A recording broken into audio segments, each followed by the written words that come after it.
Hello dear students, कैसे हो आप सब। Welcome to MI chemistry classes. तो आज हम स्टार्ट करने वाले हैं इलेक्ट्रोकेमिस्ट्री का लेक्चर नंबर 3। ठीक है, इससे पहले जो लेक्चर बनाए आई होप आपने देखे होंगे, आपको सब कुछ समझ में आया होगा। ठीक है, तो अभी स्टार्ट करते हैं lecture number 3।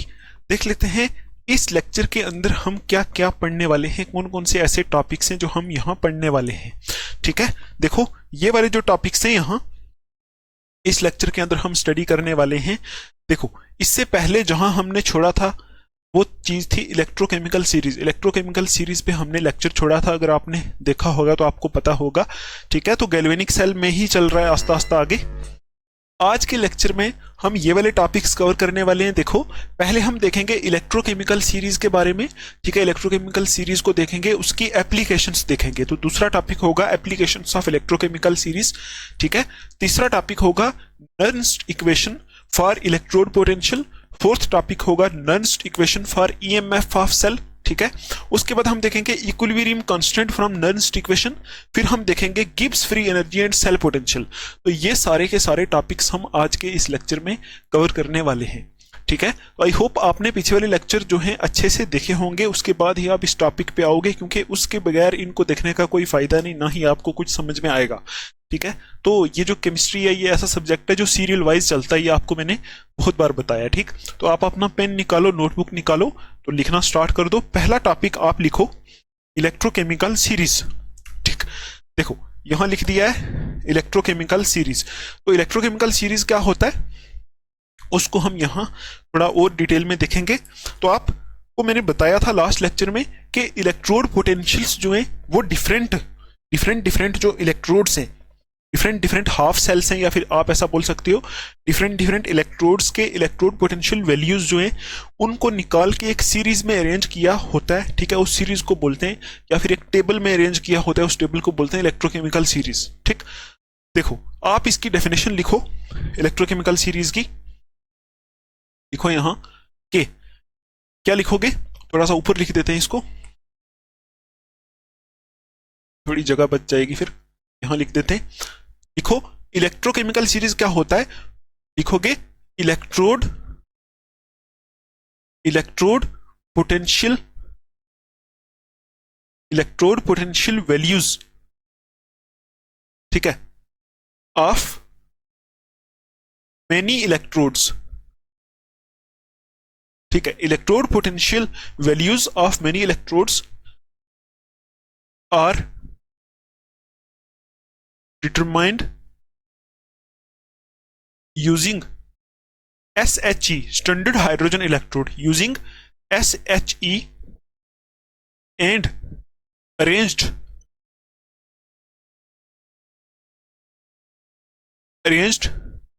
in a table। ठीक है, called electrochemical series. Electrochemical series. ठीक, तो ये होती है डेफिनेशन इलेक्ट्रोकेमिकल सीरीज की। क्या लिखा है, लिखा है कि इलेक्ट्रोड पोटेंशियल वैल्यूज जो डिफरेंट इलेक्ट्रोड्स हैं उनकी इलेक्ट्रोड पोटेंशियल वैल्यूज को क्या किया गया है, डिटरमाइन किया गया है स्टैंडर्ड हाइड्रोजन इलेक्ट्रोड यूज करके। ठीक है, SHE यूज करके डिटरमाइन किया गया और उनको एक टेबल के अंदर अरेंज किया गया, इंक्रीजिंग या फिर डिक्रीजिंग ऑर्डर में, वो हम देखेंगे आगे। तो उस टेबल को बोला गया है इलेक्ट्रोकेमिकल सीरीज। ठीक है, आस्ता आस्ता आपको आगे पता चलता जाएगा इलेक्ट्रोकेमिकल सीरीज का फायदा क्या है। ठीक है, जब हम एप्लीकेशंस पढ़ेंगे तो आपको पता चलता जाएगा। ठीक है, अभी हम देखते हैं कि वो टेबल है कौन सा। देखो प्रदीप की बुक के ऊपर जो टेबल दिया हुआ है वो मैं आपके लिए लेके आया हूं। ठीक है, तो आप देख लो पहले वो दिखता कैसा है, फिर हम उसमें जितने भी एलिमेंट्स हैं सबको याद करने की एक ट्रिक भी बनाएंगे। ठीक है, ट्रिक बनाने के बाद फिर हम आगे चलेंगे। तो ये वाला टेबल है, देखो ये वाला टेबल, आई होप आपको ये दिख रहा होगा। ठीक, देखो ये जो टेबल है ये वो सीरीज है जिसमें डिफरेंट इलेक्ट्रोड्स को क्या किया गया है, अरेंज किया गया है, किस बेस पे, उनकी इलेक्ट्रोड पोटेंशियल वैल्यूज निकाल के उनके बेस पे अरेंज किया गया है। तो अगर आप इस सीरीज को, इस टेबल को ध्यान से देखो तो आपको हर जगह रिडक्शन होते हुए दिखेगा। जैसे पहला अगर आप देखोगे तो लिथियम प्लस एक इलेक्ट्रॉन, देखो लिथियम की रिडक्शन हो रही है, potassium, lithium, potassium, barium, calcium, sodium, magnesium, हर किसी का रिडक्शन करा के वैल्यू दी हुई है। और आपको पता है रिडक्शन करा के जो वैल्यू निकलती है उसको बोलते हैं रिडक्शन पोटेंशियल। ठीक है, रिडक्शन पोटेंशियल, और उसको स्टैंडर्ड रिडक्शन पोटेंशियल भी बोलते हैं अगर हम उसको स्टैंडर्ड कंडीशन के ऊपर निकालें। ठीक है, जैसे 1 मोलर कॉन्सेंट्रेशन ले और 298 केल्विन टेम्परेचर ले, उसके ऊपर वैल्यूज को निकाले तो उनको बोलते हैं स्टैंडर्ड रिडक्शन पोटेंशियल वैल्यूज। और इस टेबल के अंदर जो वैल्यूज दी हैं वो सारी की सारी ही स्टैंडर्ड रिडक्शन पोटेंशियल वैल्यूज हैं। ठीक है, डिफरेंट डिफरेंट मेटल्स लिए हुए हैं यहाँ। तो देखो, आपको पहली चीज ये होनी चाहिए, आपको ये टेबल याद होना चाहिए। ठीक है, याद होने का मतलब ये नहीं है कि आपको वैल्यूज याद करनी है, वैल्यूज याद नहीं करनी है, आपको पता इतना होना चाहिए कौन सा ऊपर वाली साइड आता है, कौन सा नीचे वाली साइड आता है, इतना पता होना चाहिए। तो उसके लिए आप क्या करोगे, एक छोटी सी ट्रिक मैंने बनाई है। ठीक, वो ट्रिक आप अगर किसी तरह कर लेते हो तो आपको याद हो जाएंगी। ठीक, वो ट्रिक अभी देखते हैं। 1 मिनट आप रुक जाओ, थोड़ा सा माइक तार जो है ढीली हो गई यहां से, तो थोड़ा सा लगा देते हैं। फिर ट्रिक क्या है, आपको 2-3 सिर्फ नाम याद रखने। नाम क्या है वो देखो, यहां मैं पहला लिखता हूं ऐसे करके, लिकाबा केना मगल में है। एक ये याद रखना है, एक ये वर्ड आपको याद रखना है, दूसरा वर्ड आपको याद रखना है जन कर्फी कैडको। ठीक है, निसन पर है, ये याद रखना है। उसके बाद आपको तीसरा वर्ड याद रखना है। तीसरा वर्ड है हमारा, वो है देखो सन, एसन, सन, कु आई फी, ये वर्ड याद रखना है। ठीक है, और उसके बाद आपको ये याद रखना है ब्रोमीन, क्लोरीन, ऑक्सीजन, क्लोरीन। बस इतना ही आपको याद रखना है। तो यही याद करने से आपका पूरे का पूरा इलेक्ट्रोकेमिकल सीरीज आपको याद हो जाएगा। ठीक, और फिर हम उसका यूज देखेंगे।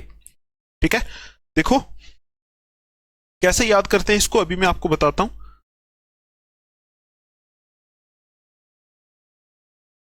देखो, पहले जो हमारी ये ट्रिक है ना पहली, ठीक है, इसको आप कैसे याद करोगे, इसको याद करोगे लिकाबा केना मगल में है। देखो आप ऐसे मान लो, सपोज ये किसी बिल्डिंग का नाम है, ये किसी बिल्डिंग का नाम है सपोज। ठीक है, और ये कोई कंट्री है, ये किसी कंट्री का नाम है, कंट्री का नाम है जो हमने खुद ही बनाई है। तो ये जो बिल्डिंग है इसका नाम है लिकाबा केना, लिकाबा केना मगल में है। मगल किसी कंट्री का नाम है, एम एन मतलब में एच फर है, तो लिकाबा केना मगल में है, एक ये याद रखो। दूसरी जो ये चीज है, ये है जिनकर्फी कैडको, ये भी किसी चीज का नाम है सपोज। जिनकर्फी कैडको निसन पर है, ये याद रखना। ठीक है, क्या याद रखोगे, जिनकर्फी कैडको निसन पर है। ये देखो, ये कुछ उल्टी सीधी ट्रिक्स है, लेकिन इनको आप क्या करोगे, अगर याद कर लोगे एक बार किसी नोटबुक के ऊपर, रफ के ऊपर 10 बार लिखो, 10 बार मुंह से बोल दो तो याद हो जाएंगी। तो ये आपको याद रखना है, जिनकर्फी कैडको निसन पर है। ठीक, और ये जो तीसरी, इसको कैसे बोलोगे, बोलो कि ये कोई बर्ड है जो ऐसे बोलता है, कोई परिंदा ऐसे बोलता है, सनकुक्कू आईफी ऐसे करके बोलता है। ठीक, सनकुक्कू आईफी, तो ये हो गया सनकुक्कू आईफी ऐसे करके 5 6 7 8 10 बार बोल दो, याद हो जाएगा आपको। अभी देखो, उसके बाद आपको बाकी जो बच गए वो याद नहीं रखने, उतने इंपॉर्टेंट नहीं है। आपको याद ये रखना उसके बाद कि ब्रोमीन के नीचे क्लोरीन आता है, क्लोरीन के नीचे ऑक्सीजन, ऑक्सीजन के नीचे फ्लोरीन। तो आप ऐसे भी याद रख सकते हो, जो हमारा हैलोजन वाला होता है ना पीरियोडिक टेबल में ग्रुप हैलोजन, उसको नीचे से ऊपर कर लो, fluorine chlorine bromine, fluorine chlorine bromine, और फ्लोरीन के बीच में ऑक्सीजन रख दो, बस इतना करना है आपको। ठीक, अभी अगर आप इन ट्रिक्स को याद कर लोगे तो क्या होगा, देखो ट्रिक्स को याद कर लोगे तो क्या होगा, देखो Li फॉर हो जाएगा lithium, K for potassium, B for barium, C for calcium, Na for sodium, Mg magnesium, Al aluminium, Mn manganese, H for water. अगर आप इस टेबल में देख के इसको याद करने की कोशिश करोगे पक्का याद होंगी। देखो यही लिखा हुआ है इसमें टेबल के ऊपर, देखो lithium, potassium, barium, calcium, sodium, magnesium, aluminium, zinc, aluminium, manganese, water, यही लिखा हुआ है। ठीक है, वाटर तक ये वाला है। उसके बाद देखो लिखा है टेबल में, आप चेक करो, zinc, chromium, iron, cadmium, cobalt, निकल, एसएन हो गया, टिन, पीबी हो गया, लेड, एच फॉर हाइड्रोजन, देखो यही है एच फॉर हाइड्रोजन। हाइड्रोजन से ऊपर ऊपर ये वाले सारे हैं। ठीक, उसके बाद ये एसएन, टिन, फिर कु 3 किस्म के कॉपर हैं, 3 किस्म के आयन से कॉपर के, फिर हमारा आयरन है देखो। ठीक है, कुक के बाद ये आयोडीन है, आई फॉर आयोडीन है। ठीक है, चेक करो टेबल में आयोडीन है, तो आयोडीन को I2 लिखते हैं, आपको पता है। तो उसके बाद आयरन है। उसके बाद बाकी जितने भी टेबल में दिए हुए हैं वो उतने इंपॉर्टेंट नहीं है आपके लिए, अगर आपको याद रखने हैं तो रख सकते हो, ये सिर्फ इंपॉर्टेंट है, ब्रोमीन, क्लोरीन, ऑक्सीजन, फ्लोरीन। आपको बस इतना याद रखना है कौन सा नीचे आता है कौन सा ऊपर आता है। ठीक, आई होप आपको ये समझ में आया होगा। देखो एक मैं और चीज आपको समझा देता हूं कि ये जो है ना ये कैसे अरेंज्ड है, बीच में सेंटर में हाइड्रोजन है, ऐसे करके हाइड्रोजन है। ठीक, देखो हाइड्रोजन का भी रिडक्शन पोटेंशियल दिया हुआ है, हाइड्रोजन ही है ना, रिडक्शन कराने के लिए H++ इलेक्ट्रॉन करके ऐसे हाइड्रोजन बनाया हुआ है सेंटर में। ठीक, ऐसा है। इसके ऊपर कौन से हैं, ये हाइड्रोजन है, देखो यहां इसके ऊपर है बाकी सारे, देखो ऐसे करके, जैसे लेड हो गया, इसके ऊपर लेड है, फिर SN है, फिर निकल है, ऐसे करके टॉप के ऊपर लिथियम है, ऐसे करके है पूरा चल रहा है। ठीक, और हाइड्रोजन से नीचे भी है, नीचे कौन से हैं देखो, वही सन को वाला है, SN, फिर कॉपर, I2, फिर नीचे जाके कुछ ब्रोमीन, क्लोरीन, ऑक्सीजन और F2, ऐसे करके कुछ है, ऐसे करके पूरा सीरीज है। ठीक है, तो अगर आप देखोगे तो आपको पक्का तैयार होगा। आप एक बार ये जो टेबल बना हुआ है इसको बना दो, अपनी नोटबुक के ऊपर बनाओ, फिर इसको याद करने की कोशिश करो। अभी देखो, अभी अगर आप इस टेबल में देखोगे तो आपको क्या दिख रहा है, आपको ये दिखेगा कि हाइड्रोजन की वैल्यू जो है वो दिखेगी आपको 0, देखो 0 दिख रही है आपको। वैल्यू कौन सी है, स्टैंडर्ड रिडक्शन पोटेंशियल वैल्यूज दी हुई हैं, मतलब सब के सब की रिडक्शन करा के रिडक्शन पोटेंशियल की वैल्यूज दी हुई है कि इनमें रिडक्शन होने की पावर कितनी है उसकी वैल्यूज दी हुई है। तो ये सारे के सारे क्या इलेक्ट्रोड्स हैं, तो वही इलेक्ट्रोड्स ही अरेंज्ड हैं, तो वही इलेक्ट्रोड जो अरेंज हुए होते हैं एक टेबल में उन्हीं को इलेक्ट्रोकेमिकल सीरीज बोलते हैं। ठीक है, बाकी तो कुछ नहीं है खास। ठीक, तो आप देखो हाइड्रोजन में वैल्यू कितनी दी हुई है, 0 वोल्ट, 0.00 वोल्ट। इसके ऊपर वैल्यूज सारी माइनस में, देखो हाइड्रोजन के ऊपर सारी वैल्यूज माइनस में, और हाइड्रोजन से नीचे सारी वैल्यूज किस में, प्लस में। देखो अगर आप टेबल, ठीक, सारी वैल्यूज प्लस में। तो आपको एक चीज याद रखनी है, जितनी, देखो ये जो वैल्यूज है ये कौन सी वैल्यूज है, रिडक्शन पोटेंशियल की वैल्यूज है, स्टैंडर्ड रिडक्शन पोटेंशियल। आपको ये याद रखना है, जितनी स्टैंडर्ड रिडक्शन पोटेंशियल की वैल्यू ज्यादा होगी, तो रिडक्शन पोटेंशियल का मतलब क्या होता है, रिडक्शन होने की पावर, रिडक्शन होने की पावर। ठीक, तो आप बोलोगे जितनी स्टैंडर्ड रिडक्शन पोटेंशियल की वैल्यू ज्यादा होगी उतनी रिडक्शन होने की टेंडेंसी होगी, रिडक्शन होने की पावर। और जितनी स्टैंडर्ड रिडक्शन पोटेंशियल की वैल्यू कम होगी उतनी ऑक्सीडेशन होने की टेंडेंसी होगी। जैसे देखो आपको पता है ऑक्सीडेशन क्या होता है, लॉस ऑफ इलेक्ट्रॉन, और मेटल हमेशा इलेक्ट्रॉन लॉस करना चाहते हैं, ये आपको पता है। तभी देखो ये जो लिथियम है इसकी अगर आप वैल्यू देखोगे रिडक्शन पोटेंशियल की, सबसे कम वैल्यू लिथियम की है। तो तभी देखो लिथियम एक ऐसा मेटल है, हम ऐसा बोलते हैं ना, मेटल इलेक्ट्रॉन लॉस करना चाहते हैं, मतलब मेटल क्या करना चाहते हैं, ऑक्सीडाइज होना चाहते हैं, इलेक्ट्रॉन लॉस करना चाहते हैं। तो अगर आप लिथियम को देखो, लिथियम की वैल्यू, रिडक्शन पोटेंशियल की वैल्यू सबसे कम है, मतलब लिथियम में रिडक्शन होने की टेंडेंसी बहुत कम है, और क्या होने की टेंडेंसी है, ऑक्सीडेशन होने की टेंडेंसी है लिथियम में। इसी तरह अगर आप फ्लोरीन को देखो, टेबल के अंदर फ्लोरीन को देखो जो सबसे लास्ट में, उसकी रिडक्शन पोटेंशियल की वैल्यू सबसे ज्यादा है। तो सबसे ज्यादा का मतलब है उसमें रिडक्शन होने की टेंडेंसी ज्यादा है। ठीक, तो उसमें ऑक्सीडेशन नहीं होगी, उसमें रिडक्शन होने की टेंडेंसी ज्यादा है, ऐसे आपको याद रखना है। इसी तरह जो हाइड्रोजन से ऊपर है ना, जो ऐसे आप बोल सकते हो जो हाइड्रोजन से ऊपर वाली साइड है, उनमें ऑक्सीडेशन होने की पावर है। क्यों, क्योंकि उनकी रिडक्शन पोटेंशियल की वैल्यू कम है। रिडक्शन पोटेंशियल की वैल्यू कम का मतलब है रिडक्शन होने की पावर उनमें कम है, और जिसमें रिडक्शन होने की पावर कम होती है उसमें ऑक्सीडेशन होने की पावर ज्यादा होती है। ठीक, और जिसमें ऑक्सीडेशन होने की पावर ज्यादा होती है, कम होती है, जिसमें ऑक्सीडेशन होने की पावर कम होती है उसमें रिडक्शन होने की पावर ज्यादा होती है। तो आप ऐसा थोड़ा सा याद रखोगे, हाइड्रोजन के ऊपर जो भी हैं सब में ऑक्सीडेशन होने की पावर है, क्योंकि सब की रिडक्शन पोटेंशियल वैल्यू नेगेटिव है, कम में, बहुत कम में। और हाइड्रोजन से जो नीचे, इनमें क्या है, इनमें रिडक्शन होने की पावर ज्यादा है। ठीक है, रिडक्शन होने की पावर ज्यादा है। और आपको एक और चीज पता है, देखो हम जब रिडॉक्स रिएक्शन पढ़ते हैं, इससे पहले हमने बहुत बार पढ़ी है, उसमें ये बोलते हैं कि अगर रिडक्शन होती है, अगर किसी की रिडक्शन होती है तो वो ऑक्सीडाइजिंग एजेंट का काम करता है, ऑक्सीडाइजिंग एजेंट बोलते हैं उसको। ठीक है, और अगर किसी की ऑक्सीडेशन होती है, ऑक्सीडेशन होती है तो उसको हम क्या बोलते हैं, रिड्यूसिंग एजेंट, रिड्यूसिंग एजेंट। ये आपको पता है। ठीक है, इसके पीछे जो भी कंसेप्ट होता है ये आपको पता है। ठीक, मैं ये मान के चल रहा हूँ आपको पता है, क्योंकि आपने 11th क्लास में रिडॉक्स रिडक्शन वाला चैप्टर पढ़ा है, 10th क्लास में भी ऑक्सीडेशन रिडक्शन पढ़ा है। ठीक, तो आप बोलोगे जिसकी रिडक्शन होती है वो ऑक्सीडाइजिंग एजेंट का काम करता है, और जिसकी ऑक्सीडेशन होती है वो रिड्यूसिंग एजेंट का काम करता है। तो आप ये देखो, इस टेबल के अंदर आपको साइड पे दो लाइनें लगी हुई दिख रही हैं, एक ऊपर की तरफ जा रही है, एक नीचे की तरफ जा रही है। तो आप देखो, जैसा जैसा हम इस टेबल में ऊपर से नीचे की तरफ आ रहे हैं तो क्या होने की टेंडेंसी बढ़ रही है, ऊपर से नीचे की तरफ आ रहे हैं तो रिडक्शन पोटेंशियल वैल्यूज बढ़ रही हैं, रिडक्शन पोटेंशियल वैल्यूज बढ़ रही हैं, इसका मतलब रिडक्शन होने की पावर बढ़ रही है। तो अगर ऊपर से नीचे आते टाइम रिडक्शन होने की पावर बढ़ेगी, बढ़ेगी तो क्या होगा, ऑक्सीडाइजिंग एजेंट एक्ट करने की टेंडेंसी भी बढ़ेगी। क्यों? क्योंकि रिडक्शन जिसमें होती है वो तो ऑक्सीडाइजिंग एजेंट होता है। तो ऊपर से नीचे, टेबल में ऊपर से नीचे आते क्या हो रहा है, रिडक्शन पोटेंशियल बढ़ रही है, मतलब रिडक्शन होने की पावर बढ़ रही है, और tendency to act as oxidising agent भी ऊपर से नीचे आते टाइम बढ़ रही है। तो यही देखो, आप अगर एरो पे देखोगे तो लिखा हुआ है ना, increasing strength of oxidising agent. जो इस तरफ इसमें टेबल में देखो, यहां जो एरो लगा हुआ है नीचे, इसमें लिखा हुआ है tendency to act as oxidising agent increases down the down, जैसे डाउन डाउन जाएंगे, नीचे जाएंगे तो ऑक्सीडाइजिंग एजेंट होने की टेंडेंसी बढ़ेगी। ठीक, क्यों? क्योंकि ऑक्सीडाइजिंग एजेंट वो होता है जिसमें रिडक्शन होती है, और नीचे जाते टाइम रिडक्शन पोटेंशियल बढ़ रही है, मतलब रिडक्शन होने की पावर नीचे जाते टाइम बढ़ रही है।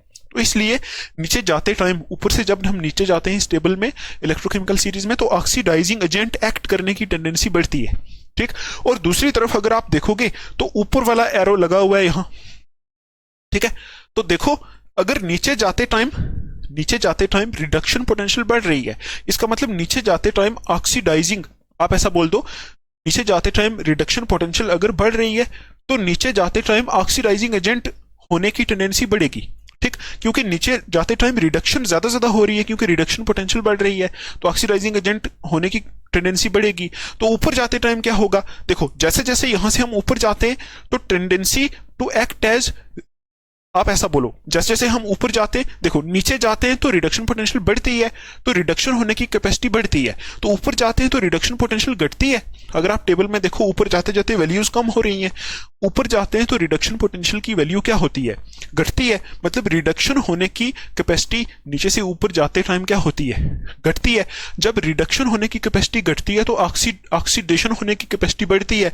तो आप ऐसा बोल सकते हो, नीचे जाते जाते रिडक्शन होने की कैपेसिटी बढ़ती है, ऊपर जाते जाते ऑक्सीडेशन होने की कैपेसिटी बढ़ती है। तो अगर ऊपर जाते जाते ऑक्सीडेशन बढ़ेगा तो जिसकी ऑक्सीडेशन होती है उसको क्या बोलते हैं, रिड्यूसिंग एजेंट। तो ऊपर जाते जाते रिड्यूसिंग एजेंट एक्ट करने की टेंडेंसी बढ़ती है। देखो, आप अगर उस एरो पे देखोगे तो यही लिखा हुआ है, ऊपर जाते जाते क्या होता है, रिड्यूसिंग एजेंट एक्ट करने की टेंडेंसी बढ़ती है। क्यों? क्योंकि ऊपर जाते जाते ऑक्सीडेशन होने की कैपेसिटी बढ़ती है, तो ऑक्सीडेशन बढ़ेगी तो जिसकी ऑक्सीडेशन होती है उसको रिड्यूसिंग एजेंट बोलते हैं। ठीक है, जिसकी ऑक्सीडेशन होती है उसको रिड्यूसिंग एजेंट बोलते हैं। तो सबसे ज्यादा ऑक्सीडेशन किसकी होगी, लिथियम की, सबसे ज्यादा ऑक्सीडेशन होगी लिथियम की, और सबसे ज्यादा रिडक्शन किसकी होगी, फ्लोरीन की, सबसे नीचे जो है फ्लोरीन है। ठीक है, आई होप आपको समझ में आया होगा। आपको मैं थोड़ा सा फिर रिपीट कर देता हूं, आप ऐसे बोलो, आपको यहां इस टेबल में क्या समझना है, जो साइड में दो लाइनें लगी हुई हैं इस टेबल में वो समझनी है। आपको ये समझना है कि ऊपर से नीचे जाते जाते रिडक्शन पोटेंशियल की वैल्यू बढ़ती है। ठीक, देखो जब आप टेबल में देखोगे ऊपर से नीचे जाते रिडक्शन पोटेंशियल की वैल्यू बढ़ेगी, तो अगर रिडक्शन पोटेंशियल बढ़ रहा है इसका मतलब नीचे, ऊपर से नीचे जाते रिडक्शन होने की पावर बढ़ रही है। तो अगर रिडक्शन होने की पावर बढ़ती है तो जिसकी रिडक्शन होती है उसको ऑक्सीडाइजिंग एजेंट बोलते हैं। तो हम ऐसा भी बोल सकते हैं, अगर ऊपर से नीचे जाते रिडक्शन होने की पावर बढ़ रही है तो tendency to act as oxidising agent भी ऊपर से नीचे जाते टाइम बढ़ेगी। ठीक है, मतलब ऊपर से नीचे जाएंगे तो स्ट्रॉन्ग ऑक्सीडाइजिंग एजेंट होते जाएंगे। सबसे लास्ट वाला जो होगा सबसे स्ट्रॉन्ग ऑक्सीडाइजिंग एजेंट होगा। क्यों? क्योंकि सबसे लास्ट वाले में सबसे ज्यादा रिडक्शन होगी, जिसमें ज्यादा रिडक्शन वो उतना स्ट्रॉन्ग ऑक्सीडाइजिंग एजेंट। ये था कौन सा एरो? इस साइड वाला, जो टेबल में इस साइड लगा हुआ एरो, इसके बारे में बात की। अभी देखो, अगर हम टेबल में नीचे से ऊपर देखें तो क्या हो रहा है, नीचे से ऊपर देखें तो क्या हो रहा है, नीचे से ऊपर देखें तो रिडक्शन पोटेंशियल की वैल्यू घट रही है। तो अगर रिडक्शन पोटेंशियल की वैल्यू घटेगी, ठीक है, तो इसका मतलब रिडक्शन होने की पावर कम हो जाएगी। तो अगर रिडक्शन होने की पावर कम होगी तो ऑक्सीडेशन होने की पावर बढ़ जाएगी। ठीक, तो नीचे से ऊपर जाएं, नीचे से ऊपर जब हम जाते हैं तो ऑक्सीडेशन होने की पावर बढ़ती जाती है। तो जब ऑक्सीडेशन होती है तो वहां हम बोलते हैं ना उसको वो रिड्यूसिंग एजेंट है। तो हम ऐसा भी बोल सकते हैं नीचे से ऊपर जाते टाइम रिड्यूसिंग एजेंट एक्ट करने की, या फिर ऐसा बोल सकते हैं tendency to act as reducing agent नीचे से ऊपर जाते टाइम बढ़ती है। तो वही लिखा हुआ है वहां, जो एरो लगाया हुआ है ऊपर की तरफ, उसके ऊपर लिखा हुआ है रिड्यूसिंग एजेंट की टेंडेंसी इंक्रीज हो रही है नीचे से ऊपर, और ऑक्सीडाइजिंग एजेंट की टेंडेंसी ऊपर से नीचे इंक्रीज हो रही है। ये आपको याद रखना है, ठीक है, इस टेबल के अंदर। अभी हम देखेंगे इस टेबल में, यहां ये जो हमारा इलेक्ट्रोकेमिकल सीरीज है इसकी एप्लीकेशंस आपको जो मैंने बताया, इसको एक दो बार टेबल को लिख लो, नोटबुक के ऊपर लिखो, रफ के ऊपर, तो आगे वैल्यूज भी लिखो, थोड़ा थोड़ा आइडिया आपको हो जाएगा। आपको बस इतना दिखना चाहिए कि ऊपर से नीचे जाते टाइम बढ़ रही है, नीचे से ऊपर जाते टाइम घट रही है, बस। तो इतने से आपको समझ में आ जाएगा। अभी हम देखेंगे एप्लीकेशंस ऑफ इलेक्ट्रोकेमिकल सीरीज, ठीक है, तो वहां से आपको ये और समझ में आएगा। इसको साफ करते हैं, फिर आगे चलते हैं। अभी हम देखते हैं कि इलेक्ट्रोकेमिकल सीरीज की क्या एप्लीकेशन है, कहां कहां ये इलेक्ट्रोकेमिकल सीरीज इस्तेमाल हो सकता है, ठीक है। तो अगर आपको जो पहले पढ़ाया वो समझ नहीं आया तो आप टेलीग्राम पे मुझे मैसेज कर सकते हो, ठीक है, टेलीग्राम ग्रुप बना हुआ है, लिंक डिस्क्रिप्शन में है, तो वहां हम डिस्कस कर सकते हैं। क्योंकि जब तक आपको वो समझ नहीं आएगा ये फिर एप्लीकेशन समझ नहीं आएंगी, ठीक। तो पहली जो एप्लीकेशन है इलेक्ट्रोकेमिकल सीरीज की, वो आप लिखो, फर्स्ट एप्लीकेशन लिखो। क्या लिखोगे? लिखो टू कंपेयर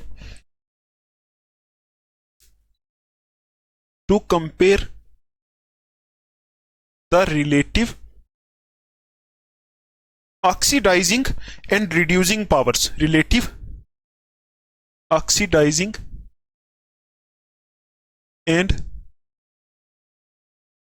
रिड्यूसिंग पावर्स, ठीक। टॉपिक आपका क्या है? टॉपिक है एप्लीकेशंस ऑफ इलेक्ट्रोकेमिकल सीरीज, यहां लिख दिया, आप लिख दो, ठीक। देखो, to compare the relative oxidising and reducing powers. देखो, इलेक्ट्रोकेमिकल सीरीज को देख के, इलेक्ट्रोकेमिकल सीरीज का यूज करके हम क्या कर सकते हैं, जो उसमें लिखे हुए हैं, सारे एलिमेंट्स लिखे हुए हैं ना, उनकी ऑक्सीडाइजिंग या फिर रिड्यूसिंग पावर बता सकते हैं, ठीक। तो ऑक्सीडाइजिंग या फिर रिड्यूसिंग पावर कैसे बता सकते हैं, मतलब किसकी ऑक्सीडाइजिंग पावर है, किसकी रिड्यूसिंग पावर है। तो इसका यूज करके हम सेल बनाने में कर सकते हैं ना। देखो, अगर सेल हम बनाएंगे तो सेल बनाते टाइम हमें पता होना चाहिए किस में रिडक्शन होगी, किस में ऑक्सीडेशन होगी, ठीक। तो वो हम यहां से उठा सकते हैं इस इलेक्ट्रोकेमिकल सीरीज का यूज करके। तो आप एक पॉइंट पहले ऐड करो, आपको ये समझ में आया ना क्या लिखा है? To compare the relative oxidising and reducing powers, मतलब डिफरेंट जो हमारे वहां रिडॉक्स कपल या फिर जहां हम बोले एलिमेंट्स दिए हुए, उनकी किसकी ऑक्सीडाइजिंग पावर है, किसकी रिड्यूसिंग पावर है, वो देखने में इलेक्ट्रोकेमिकल सीरीज यूज होता है, ठीक।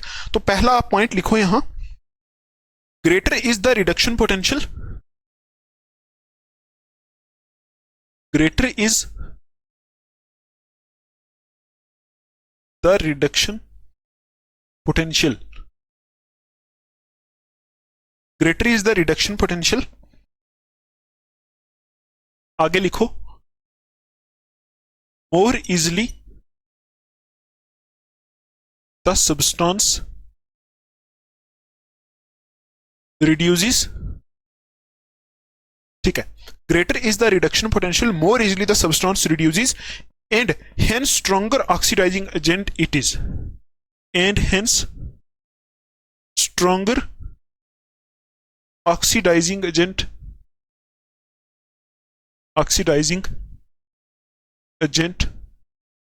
it is।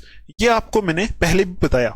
क्या बताया मैंने ये बताया आपको कि जिसकी रिडक्शन पोटेंशियल की वैल्यू ज्यादा होती है, ठीक है, उसमें रिडक्शन होने की पावर ज्यादा होती है। अगर रिडक्शन होने की पावर ज्यादा है तो जिसकी रिडक्शन होती है उसको ऑक्सीडाइजिंग एजेंट बोलते हैं। अगर रिडक्शन होने की पावर ज्यादा है तो ऑक्सीडाइजिंग एजेंट होने की पावर भी ज्यादा है। तो वही यहां मैंने लिखा है, देखो आपको अभी समझ में आएगा।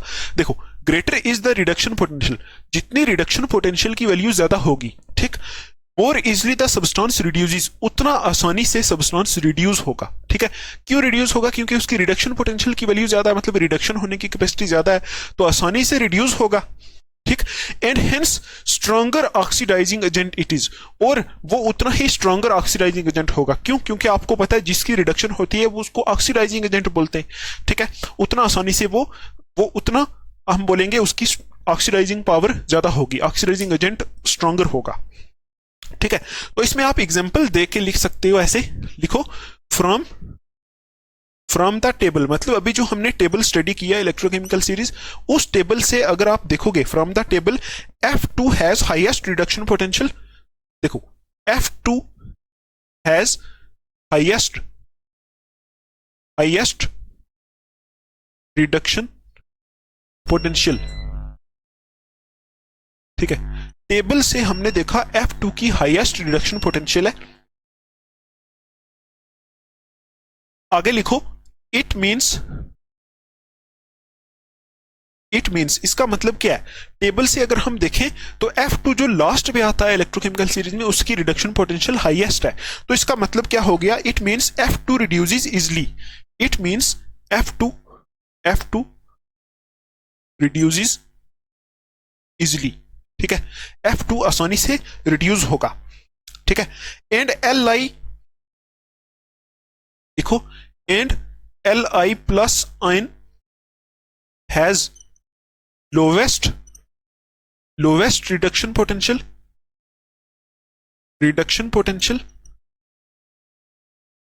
ठीक है, इट विल रिड्यूस, लिखो, it will reduce with difficulty.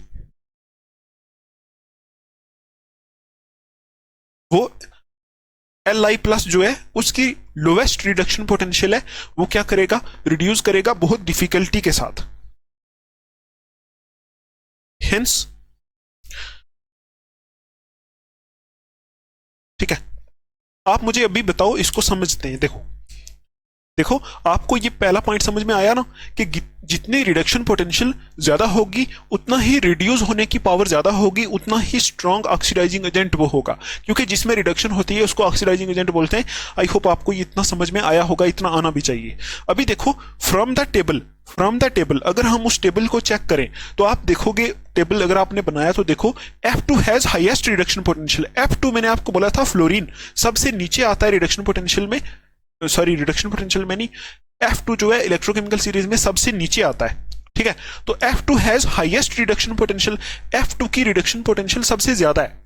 ठीक, तो आप ऐसा बोल सकते हो, अगर F2 की रिडक्शन पोटेंशियल सबसे ज्यादा है, मतलब फ्लोरीन की रिडक्शन पोटेंशियल सबसे ज्यादा है, तो उसमें रिडक्शन होने की पावर क्या है? बहुत ज्यादा है। तो जिसमें रिडक्शन होने की पावर बहुत ज्यादा है उसमें ऑक्सीडाइजिंग एजेंट एक्ट करने की पावर भी क्या होगी? ज्यादा होगी। ठीक है, तो वही यहां मैंने लिखा है, F2 has highest reduction potential, it means F2 reduces easily. F2 की रिडक्शन पोटेंशियल की वैल्यू क्या है? हाईएस्ट है। इसका मतलब F2 कैसे रिड्यूस होगा? आसानी से रिड्यूस होगा। ठीक है, and Li plus ion, lithium plus ion जो इलेक्ट्रोकेमिकल सीरीज में फर्स्ट नंबर पे आता है। ठीक है, Li plus ion has lowest reduction potential. Li plus ion की रिडक्शन पोटेंशियल बहुत कम में, सबसे कम में, F2 की सबसे ज्यादा, Li प्लस की सबसे कम। तो देखो, अगर Li प्लस आयन की रिडक्शन पोटेंशियल जो है सबसे कम में, ठीक है, रिडक्शन पोटेंशियल कम, इसका मतलब क्या हो गया? रिडक्शन पोटेंशियल कम का मतलब हो गया रिडक्शन होने की पावर Li प्लस में बहुत कम में। ठीक है, तो अगर रिडक्शन होने की पावर बहुत कम में, तो क्या रिडक्शन उसमें होगी? नहीं होगी। ठीक है, Li प्लस में रिडक्शन नहीं होगी, बहुत कम होगी। ठीक है, तो आप मुझे बताओ, अगर Li प्लस में रिडक्शन बहुत कम होगी तो क्या वो ऑक्सीडाइजिंग एजेंट कैसा होगा? स्ट्रांग होगा या वीक होगा? अगर रिडक्शन ज्यादा होती है तो ऑक्सीडाइजिंग एजेंट भी स्ट्रांग होता है, अगर रिडक्शन किसी में कम होती है तो ऑक्सीडाइजिंग एजेंट एक्ट करने की टेंडेंसी भी उसकी कम होती है। तो देखो, Li plus ion has lowest reduction potential. Li plus ion की रिडक्शन पोटेंशियल क्या है? सबसे कम में। It will reduce with difficulty, उसमें रिडक्शन कैसे होगी? डिफिकल्टी के साथ क्या होगी? रिडक्शन होगी डिफिकल्टी के साथ, बहुत मुश्किल से रिडक्शन होगी किसमें, Li प्लस आयन में। अभी देखो हेंस हम बोल सकते हैं F2 में रिडक्शन बहुत ज्यादा होगी, तो F2 क्या होगा, स्ट्रॉन्ग ऑक्सीडाइजिंग एजेंट। तो Li प्लस में रिडक्शन बहुत कम होगी, तो Li प्लस क्या होगा, वीक ऑक्सीडाइजिंग एजेंट। तो ये आपको लिखना है, hence F2 is strongest oxidising agent and Li plus ion is weakest oxidizing agent। ठीक है, ये आपको ध्यान में रखना है। आई होप आपको ये पॉइंट समझ में आया होगा, अगर नहीं आया तो टेलीग्राम पे आप मेरे से पूछ सकते हो। मैंने बस इतना बोला कि जिसकी रिडक्शन पोटेंशियल ज्यादा है, ठीक है, उसकी रिडक्शन, उसमें रिडक्शन होने की जो कैपेसिटी होती है, जो पावर होती है, वो ज्यादा होती है। ठीक है, जिसकी रिडक्शन पोटेंशियल ज्यादा, उसमें रिडक्शन होने की पावर ज्यादा होती है, और उसमें रिडक्शन ज्यादा होती है। तो जिसमें रिडक्शन ज्यादा होती है उसमें ऑक्सीडाइजिंग, आप ऐसा बोल दो, जिसमें रिडक्शन ज्यादा होती है वो स्ट्रॉन्ग ऑक्सीडाइजिंग एजेंट होता है। और जिसकी रिडक्शन पोटेंशियल की वैल्यू कम, उसमें रिडक्शन कम होती है, और जिसमें रिडक्शन कम होती है वो वीक ऑक्सीडाइजिंग एजेंट होता है। इतना ही है। तो यहां यही लिखा है, अगर आप इसको पढ़ोगे तो आपको समझ में आएगा, यही लिखा है कि F2 जो है उसकी रिडक्शन पोटेंशियल की वैल्यू हाईएस्ट होती है, तो उसमें रिडक्शन बहुत ज्यादा होती है, तो वो स्ट्रॉन्गेस्ट ऑक्सीडाइजिंग एजेंट होता है। ठीक है, और Li प्लस आयन जो है, लिथियम प्लस आयन, उनकी रिडक्शन पोटेंशियल की वैल्यू सबसे कम होती है। तो रिडक्शन पोटेंशियल की वैल्यू कम, उसमें रिडक्शन बहुत कम, तो वो वीकेस्ट ऑक्सीडाइजिंग एजेंट होगा। ये पॉइंट है पहला। तो यहां देखो हमने क्या किया, ऑक्सीडाइजिंग और रिड्यूसिंग पावर यहां से हम बता सकते हैं कौन सा ऑक्सीडाइज होगा, कौन सा रिड्यूस होगा। तो आप यहां से ये भी बोल सकते हो F2 जो है स्ट्रॉन्गेस्ट ऑक्सीडाइजिंग एजेंट है, और लिथियम देखो वीकेस्ट ऑक्सीडाइजिंग एजेंट है, और ये स्ट्रॉन्गेस्ट रिड्यूसिंग एजेंट होगा। मतलब इसका उल्टा कर दो, अगर ये लिथियम प्लस आयन जो है ये वीक ऑक्सीडाइजिंग एजेंट है, और ऑक्सीडाइजिंग का उल्टा क्या होता है, रिड्यूसिंग, तो ये क्या होगा, स्ट्रॉन्गेस्ट रिड्यूसिंग एजेंट होगा। ठीक, समझ में आया। तो आपसे अगर कोई बोल दे एक सेल बनाओ जिसमें लिथियम यूज करो और फ्लोरीन यूज करो, ठीक है, तो लिथियम और फ्लोरीन आपको यूज करना है, तो आपसे कोई बोल दे किसको एनोड पे रखोगे, किसको कैथोड पे रखोगे, ठीक, तो आप बोलोगे जिसकी ऑक्सीडेशन होगी उसको एनोड पे रखेंगे, जिसकी रिडक्शन होगी उसको कैथोड पे रखेंगे। और आपको पता है एनोड पे क्या होती है, ऑक्सीडेशन, और यहां लिथियम प्लस और F2 में से किसकी ऑक्सीडेशन होगी। देखो आपको पता है F2 का तो रिडक्शन पोटेंशियल वैल्यू बहुत ज्यादा है, तो F2 में तो रिडक्शन होगी, तो अगर इसमें रिडक्शन होगी तो इसकी रिडक्शन पोटेंशियल वैल्यू बहुत कम है, तो रिडक्शन पोटेंशियल कम मतलब रिडक्शन नहीं होगी, तो होगा क्या, ऑक्सीडेशन होगी। तो आप क्या करोगे, लिथियम प्लस आयन को कहां रखोगे, एनोड पे, और F2 को कहां रखोगे, कैथोड पे। तो इन दोनों को यूज करके भी आप सेल बना सकते हो। तो ये जो एप्लीकेशन है आई होप आपको समझ में आई होगी।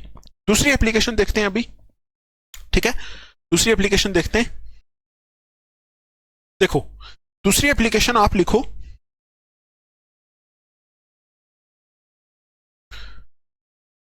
To calculate standard EMF of the cell. किस लिए यूज होता है electrochemical series, to calculate standard EMF of the cell. ठीक है, ये दूसरी एप्लीकेशन है इलेक्ट्रोकेमिकल सीरीज की। देखो सेल का ईएमएफ अगर हमें निकालना हो, तो आपको पता है सेल में जो इलेक्ट्रोड यूज होते हैं उन सब की रिडक्शन पोटेंशियल वैल्यू हमें इलेक्ट्रोकेमिकल सीरीज में दी हुई है। तो उनमें से जो दो कोई इलेक्ट्रोड यूज हुए हैं कहां, सेल बनाने में, तो उन दोनों की वैल्यू हम वहां से देख के तो ई सेल का फार्मूला यूज करके निकाल सकते हैं ईएमएफ। तो वही लिखा है to calculate standard EMF of the cell. Standard EMF of the cell हम निकाल सकते हैं इलेक्ट्रोकेमिकल सेल का यूज करके, इलेक्ट्रोकेमिकल सीरीज का यूज करके। तो आप इसमें एक लाइन ऐड करो, लिखो the EMF of the cell can be determined, the EMF of the cell can be determined, the EMF of the cell can be determined using standard reduction potential values, using standard reduction potential values using standard reduction potential values, ठीक है, from the series, आगे लिखो from the series. और हम यहां formula कौन सा लगाते हैं, E cell is equal to, ऐसे लिखते हैं ना, E not cell is equal to E cathode minus E anode, ये फार्मूला हम लगाते हैं ना। तो यहां हम कैथोड की स्टैंडर्ड रिडक्शन पोटेंशियल वैल्यू लिखते हैं और यहां एनोड की स्टैंडर्ड रिडक्शन पोटेंशियल वैल्यू लिखते हैं, तो ई नॉट सेल लिख देते हैं। ई नॉट सेल क्या होता है, ई नॉट सेल वही होता है ईएमएफ ऑफ सेल, और ईएमएफ ऑफ सेल को सेल पोटेंशियल या फिर सेल वोल्टेज भी बोलते हैं। तो इसको हम यूज करके, ये आप लिखोगे standard EMF of the cell को हम निकाल सकते हैं इलेक्ट्रोकेमिकल सीरीज का यूज करके, इलेक्ट्रोकेमिकल सीरीज का यूज करके। ये इसकी दूसरी एप्लीकेशन है, ठीक। आई होप आपको ये समझ में आई होगी। तीसरी एप्लीकेशन देखो, यहां लिखते हैं तीसरी एप्लीकेशन, इलेक्ट्रोकेमिकल सीरीज की तीसरी जो एप्लीकेशन है वो हमारी है टू प्रोडिक्ट, देखिए ऐसे लिखो, टू प्रिडिक्ट स्पॉन्टेनिटी या फिर feasibility of the redox reaction, ये आपको लिखना है, टू प्रिडिक्ट स्पॉन्टेनिटी या फिर feasibility of the redox reaction, ठीक है। देखो कभी कभी मुंह से कुछ और बोलता हूं मैं, कुछ और निकल जाता है, लेकिन ये कॉमन है, ये ह्यूमंस जो होते हैं, ह्यूमन बींग्स, उनमें ऐसा ही होता है, ठीक है। कोई भी ह्यूमन बींग रोबोटिक नहीं है, तो इसलिए थोड़ा सा आप इस पे ध्यान दो, ठीक है, इस पे ध्यान दोगे तो ज्यादा सही रहेगा। देखो, टू प्रिडिक्ट स्पॉन्टेनिटी या फिर feasibility of the redox reaction, मैंने आपको पहले बताया था स्पॉन्टेनिटी का मतलब क्या होता है। स्पॉन्टेनिटी को आप ऐसे बोल सकते हो स्पॉन्टेनियस रिएक्शन, ठीक। स्पॉन्टेनियस रिएक्शन ऐसी रिएक्शन होती है जो अपने आप होती है, ठीक। और इसको हम ऐसा भी बोल सकते हैं कि अगर कोई रिएक्शन अपने आप होती है तो उसको बोलते हैं कि वो रिएक्शन फिजिबल है, तो इसको हम फिजिबिलिटी भी बोलते हैं, फिजिबिलिटी। अगर कोई रिएक्शन अपने आप होती है उसको बोलते हैं वो रिएक्शन फिजिबल है, या फिर उसको बोलते हैं वो रिएक्शन स्पॉन्टेनियस है, ठीक है। तो हम स्पॉन्टेनिटी प्रिडिक्ट करने के लिए भी, किसी रिडॉक्स रिएक्शन की स्पॉन्टेनिटी प्रिडिक्ट करने के लिए भी इलेक्ट्रोकेमिकल सीरीज यूज कर सकते हैं। मतलब हम ये बोल सकते हैं इलेक्ट्रोकेमिकल सीरीज का यूज करके कोई रिएक्शन अपने आप होगी कि नहीं, कोई रिडॉक्स रिएक्शन अपने आप होगी कि नहीं होगी। तो देखो इसमें आप एक लाइन ऐड करो, लाइन ये है, देखो, to check weather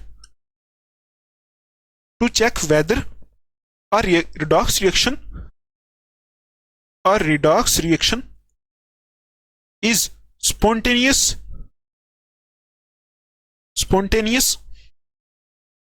or not, ठीक है। मतलब ये चेक करने के लिए कि रिडॉक्स रिएक्शन स्पॉन्टेनियस है कि नहीं, EMF of the cell,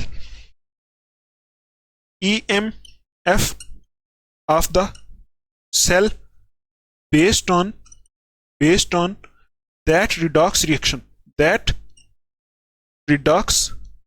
reaction, ठीक है। EMF of the cell based on that redox reaction is calculated, ठीक।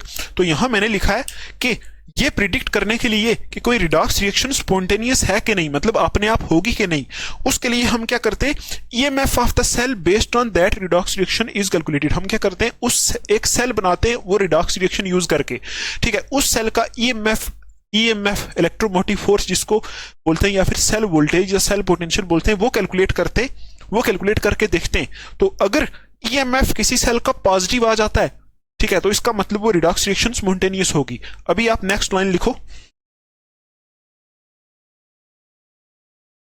यहां लिख लो, for a redox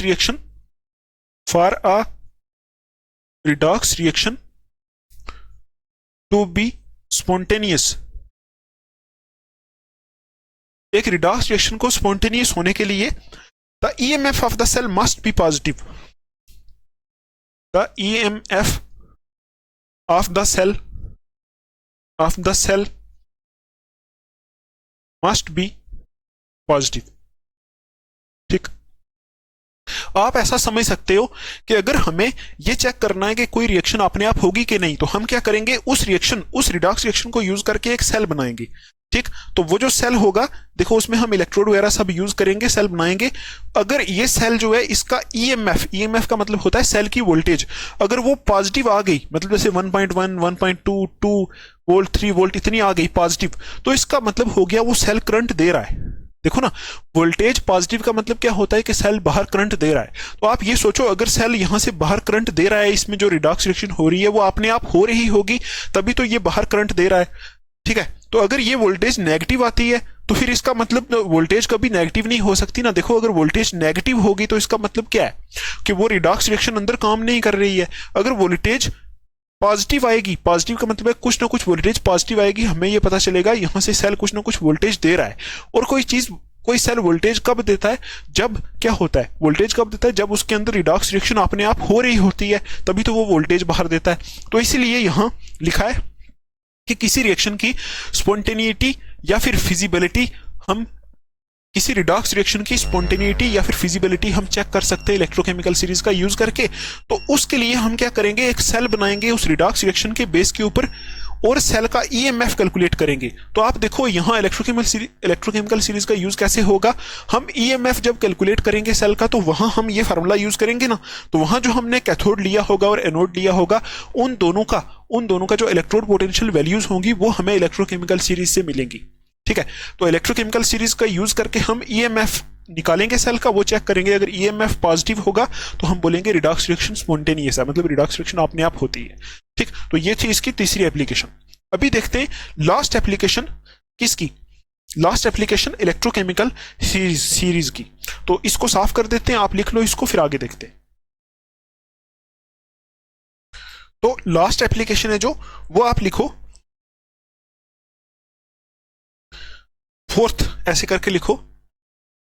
fourth application है to predict whether a metal ion,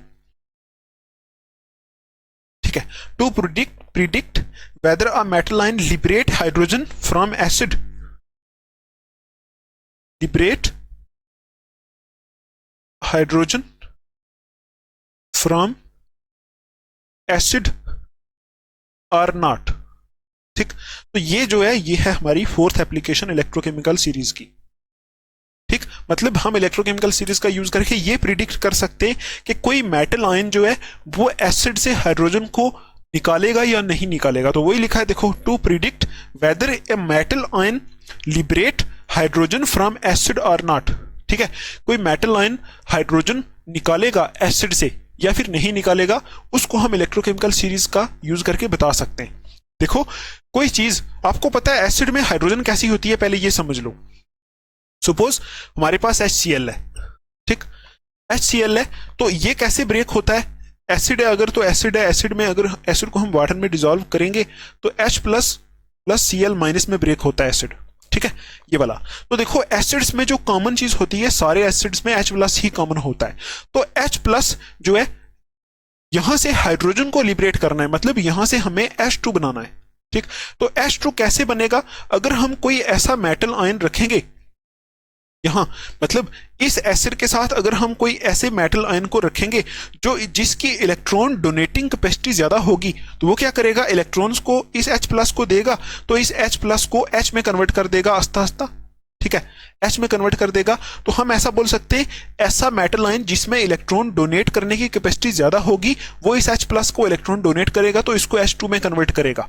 ठीक, तो आप ऐसा बोल सकते हो। इलेक्ट्रोकेमिकल सीरीज में से हमें यह पता चल जाता है किस मेटल की इलेक्ट्रॉन देने की कैपेसिटी ज्यादा है। ठीक है ना, तो आप इसमें एक पॉइंट ऐड करो, आई होप आपको ये समझ में आया होगा। देखो, metal can liberate H2 gas from the metal can liberate H2 gas from the acid, ठीक है, if it can give electrons to H plus, if it can give electrons to H plus, ठीक है, in the acid, ठीक, तो देखो यहां जो मैंने पॉइंट लिखा है, ये लिखा है कि द मेटल कैन लिबरेट, ऐसे कर लो, metal can liberate H two gas from the acid if it can give electron to H plus in the acid.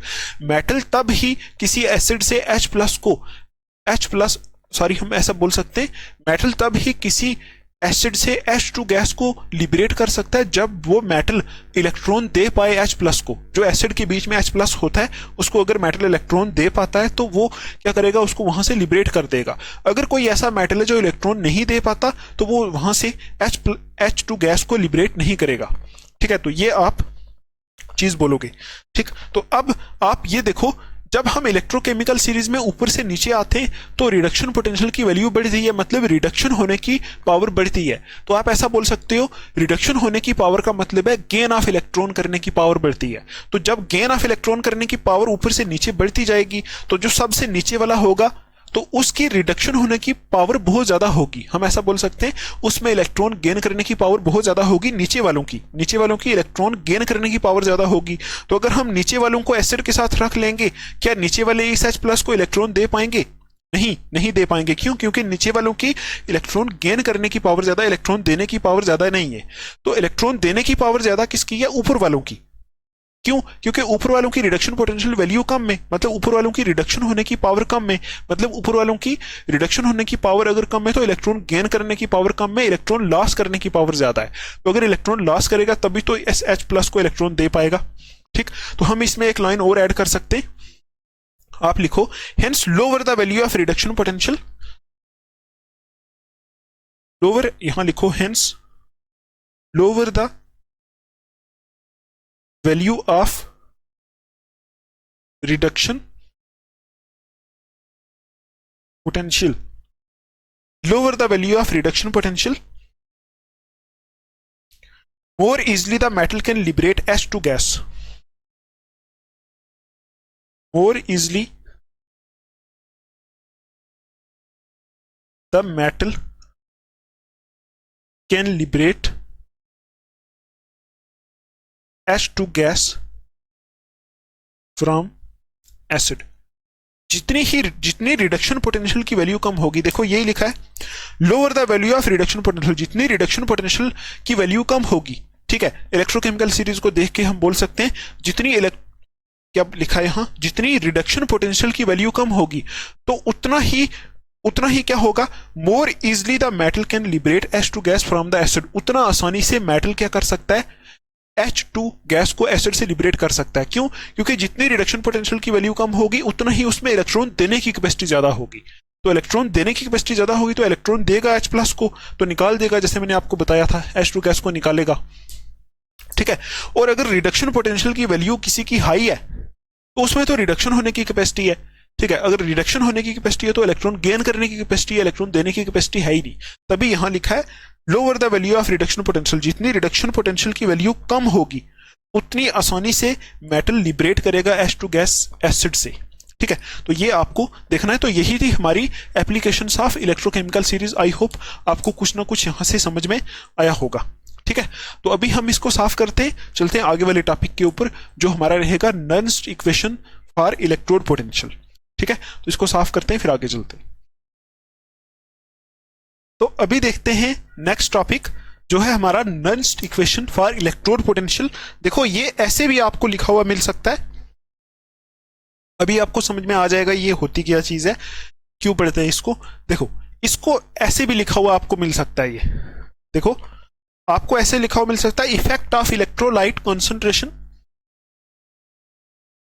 Effect of electrolyte concentration, effect of electrolyte concentration and temperature on electrode potential। ठीक है, ऐसा topic भी आपको लिखा हुआ मिल सकता है या फिर आपको ऐसा लिखा हुआ मिल सकता है नर्न्स्ट इक्वेशन फॉर इलेक्ट्रोड पोटेंशियल। ठीक, या फिर कैसा लिखा मिल सकता है ऐसे नर्न्स्ट इक्वेशन फॉर इलेक्ट्रोड पोटेंशियल। ठीक, ये हमारा अभी टॉपिक रहने वाला है। देखो आप ये चीज समझो, इससे पहले जब हमने इलेक्ट्रोड पोटेंशियल की वैल्यूज निकाली थी, आप ये देखो हमने निकाला था स्टैंडर्ड हाइड्रोजन इलेक्ट्रोड यूज करके, मतलब हमने वो जो वैल्यूज निकाली थी वो थी स्टैंडर्ड वैल्यूज। तो वहां हमने क्या यूज किया था, आपने देखा होगा पीछे वाले लेक्चर्स में, वहां हमने स्टैंडर्ड हाइड्रोजन इलेक्ट्रोड में 1 मोलर HCl यूज किया था, 1 मोलर HCl यूज किया था, और बाकी वाली भी जो निकाली थी उसमें जो सोल्यूशन यूज किया था ना सेल के अंदर, ऐसे ऐसे जो सोल्यूशन यहाँ यूज किया था जिसको हम बोलते हैं इलेक्ट्रोलाइट, ठीक है, वो हमने 1 मोलर यूज किया था, 1 मोलर। हाइड्रोजन इलेक्ट्रोड में भी हमने यहाँ 1 मोलर HCl यूज किया था, और हमने यहाँ साथ में ये भी लिखा था कि हमने टेम्परेचर कितना है, टेम्परेचर 298 केल्विन यूज किया था। तो हमने बोला था, पीछे देखा था कि अगर 1 मोलर कंसंट्रेशन और टेम्परेचर 298 केल्विन ले तो उस टाइम जो रिडक्शन पोटेंशियल की वैल्यू निकलती है उसको बोलते हैं स्टैंडर्ड रिडक्शन पोटेंशियल, ठीक है, या फिर ऐसा बोल सकते हैं उस टाइम जो इलेक्ट्रोड पोटेंशियल की वैल्यूज निकलती हैं उनको बोलते हैं स्टैंडर्ड इलेक्ट्रोड पोटेंशियल।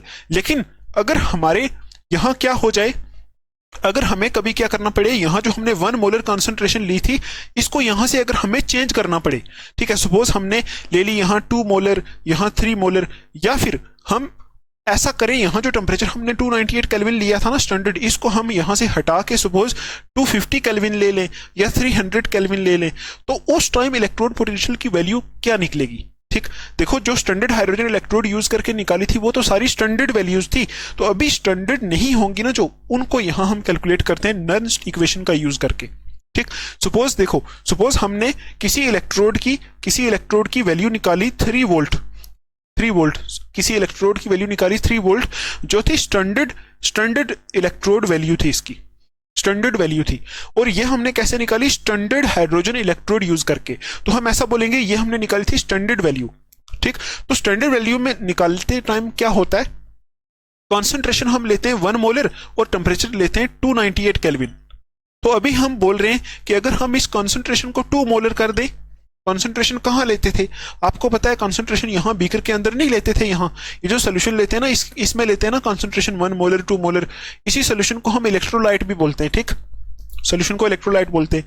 तो इलेक्ट्रोलाइट की कॉन्सेंट्रेशन अगर हम चेंज करते हैं 1 मोलर से 2 मोलर 3 मोलर कर दें, या फिर टेम्परेचर घटा दें या बढ़ा दें, तो उस टाइम इलेक्ट्रोड पोटेंशियल की वैल्यू जो आएगी वो स्टैंडर्ड नहीं होगी, क्योंकि हमने स्टैंडर्ड कंडीशन ही खत्म कर दी, हमने 1 मोलर और 298 केल्विन को चेंज कर दिया, तो उस टाइम वैल्यू क्या होगी, स्टैंडर्ड नहीं होगी, तो नॉन स्टैंडर्ड होगी, कुछ और वैल्यू आएगी। ठीक है, उस टाइम कुछ और वैल्यू आएगी। तो देखो अगर ये टॉपिक अगर हम देखें तो effect of electrolyte concentration and temperature on electrode potential, मतलब इलेक्ट्रोलाइट की कॉन्सेंट्रेशन और टेम्परेचर का क्या इफेक्ट पड़ता है इलेक्ट्रोड पोटेंशियल वैल्यू के ऊपर।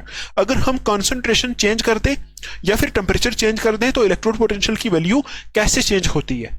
ठीक, और इसको हम बोलते हैं एक इक्वेशन के, बोलते हैं इसको, देखो इस चीज को हम पढ़ते हैं एक इक्वेशन के थ्रू, जिस इक्वेशन को बोलते हैं नर्न्स्ट इक्वेशन। ये नर्न्स्ट जो है ये किसी साइंटिस्ट का नाम है, ठीक है, साइंटिस्ट के नाम से ये इक्वेशन है।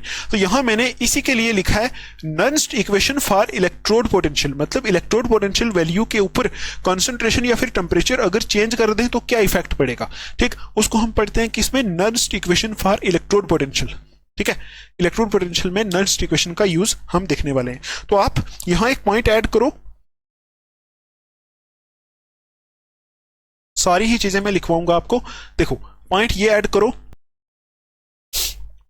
लिखो the electrode potential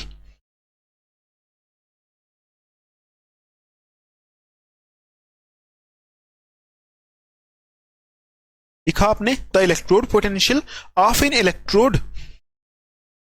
N electrode is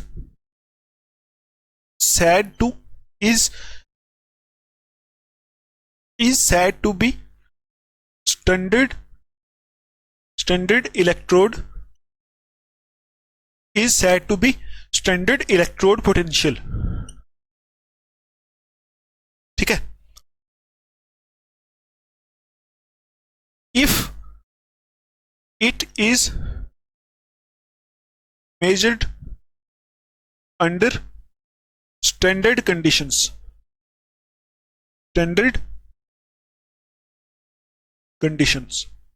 ठीक है, स्टैंडर्ड कंडीशन क्या होती है, concentration 1 molar and temperature 298 kelvin.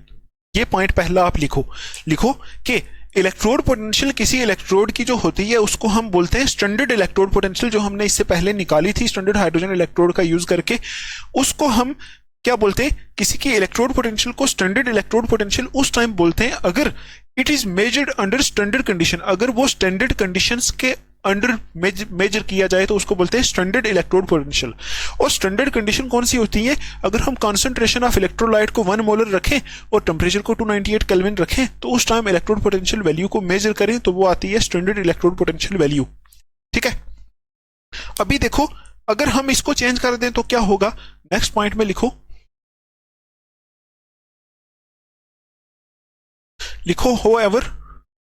however if the electrolyte concentration is different, ठीक है, is different from 1 molar and temperature is also different। अगर हम क्या करें इलेक्ट्रोलाइट कॉन्सेंट्रेशन को डिफरेंट कर दें 1 मोलर से चेंज कर दें और टेम्परेचर को भी चेंज कर दें तो उस टाइम क्या होगा the electrode potential has different value. ये आपको लिखना है। देखो अगर हमने पहले क्या किया था, इलेक्ट्रोड पोटेंशियल की स्टैंडर्ड वैल्यूज निकाली थी, क्या यूज करके, स्टैंडर्ड कंडीशन यूज करके, स्टैंडर्ड हाइड्रोजन इलेक्ट्रोड यूज करके। तो वो स्टैंडर्ड कंडीशन क्या होती है, 1 मोलर कॉन्सेंट्रेशन और टेम्परेचर 298 केल्विन। तो अगर हम क्या करें, इलेक्ट्रोलाइट जो यहां हम भरते हैं सोल्यूशन सेल के अंदर, इसकी कॉन्सेंट्रेशन को अगर हम 1 मोल से चेंज कर दें, 1 मोलर से चेंज कर दें, 2 मोलर 3 मोलर रख दें, या फिर टेम्परेचर जो हमने 298 केल्विन रखा था उसको भी चेंज कर दें, तो जो वैल्यू आएगी, किसकी वैल्यू, इलेक्ट्रोड पोटेंशियल की वैल्यू आएगी, वो क्या आएगी, डिफरेंट आएगी। तो वही लिखा है, देखो if the electrolyte concentration is different from 1 molar and temperature is also different, अगर कॉन्सेंट्रेशन को डिफरेंट कर दें, टेम्परेचर को भी चेंज कर दें, तो इलेक्ट्रोड पोटेंशियल वैल्यू भी चेंज हो जाएगी। सपोज अगर स्टैंडर्ड कंडीशन में 3 आई थी तो यहां चेंज हो जाएगी, जब हम कॉन्सेंट्रेशन को चेंज करेंगे तो यहां वैल्यू चेंज हो जाएगी। ठीक है, अब वो वैल्यू चेंज होके कितनी आएगी उसको कौन इक्वेशन दिखाती है, कौन इक्वेशन करके निकाल के दिखाती है, उस इक्वेशन को बोलते हैं नर्न्स्ट इक्वेशन। तो अभी आप एक लाइन में लिखो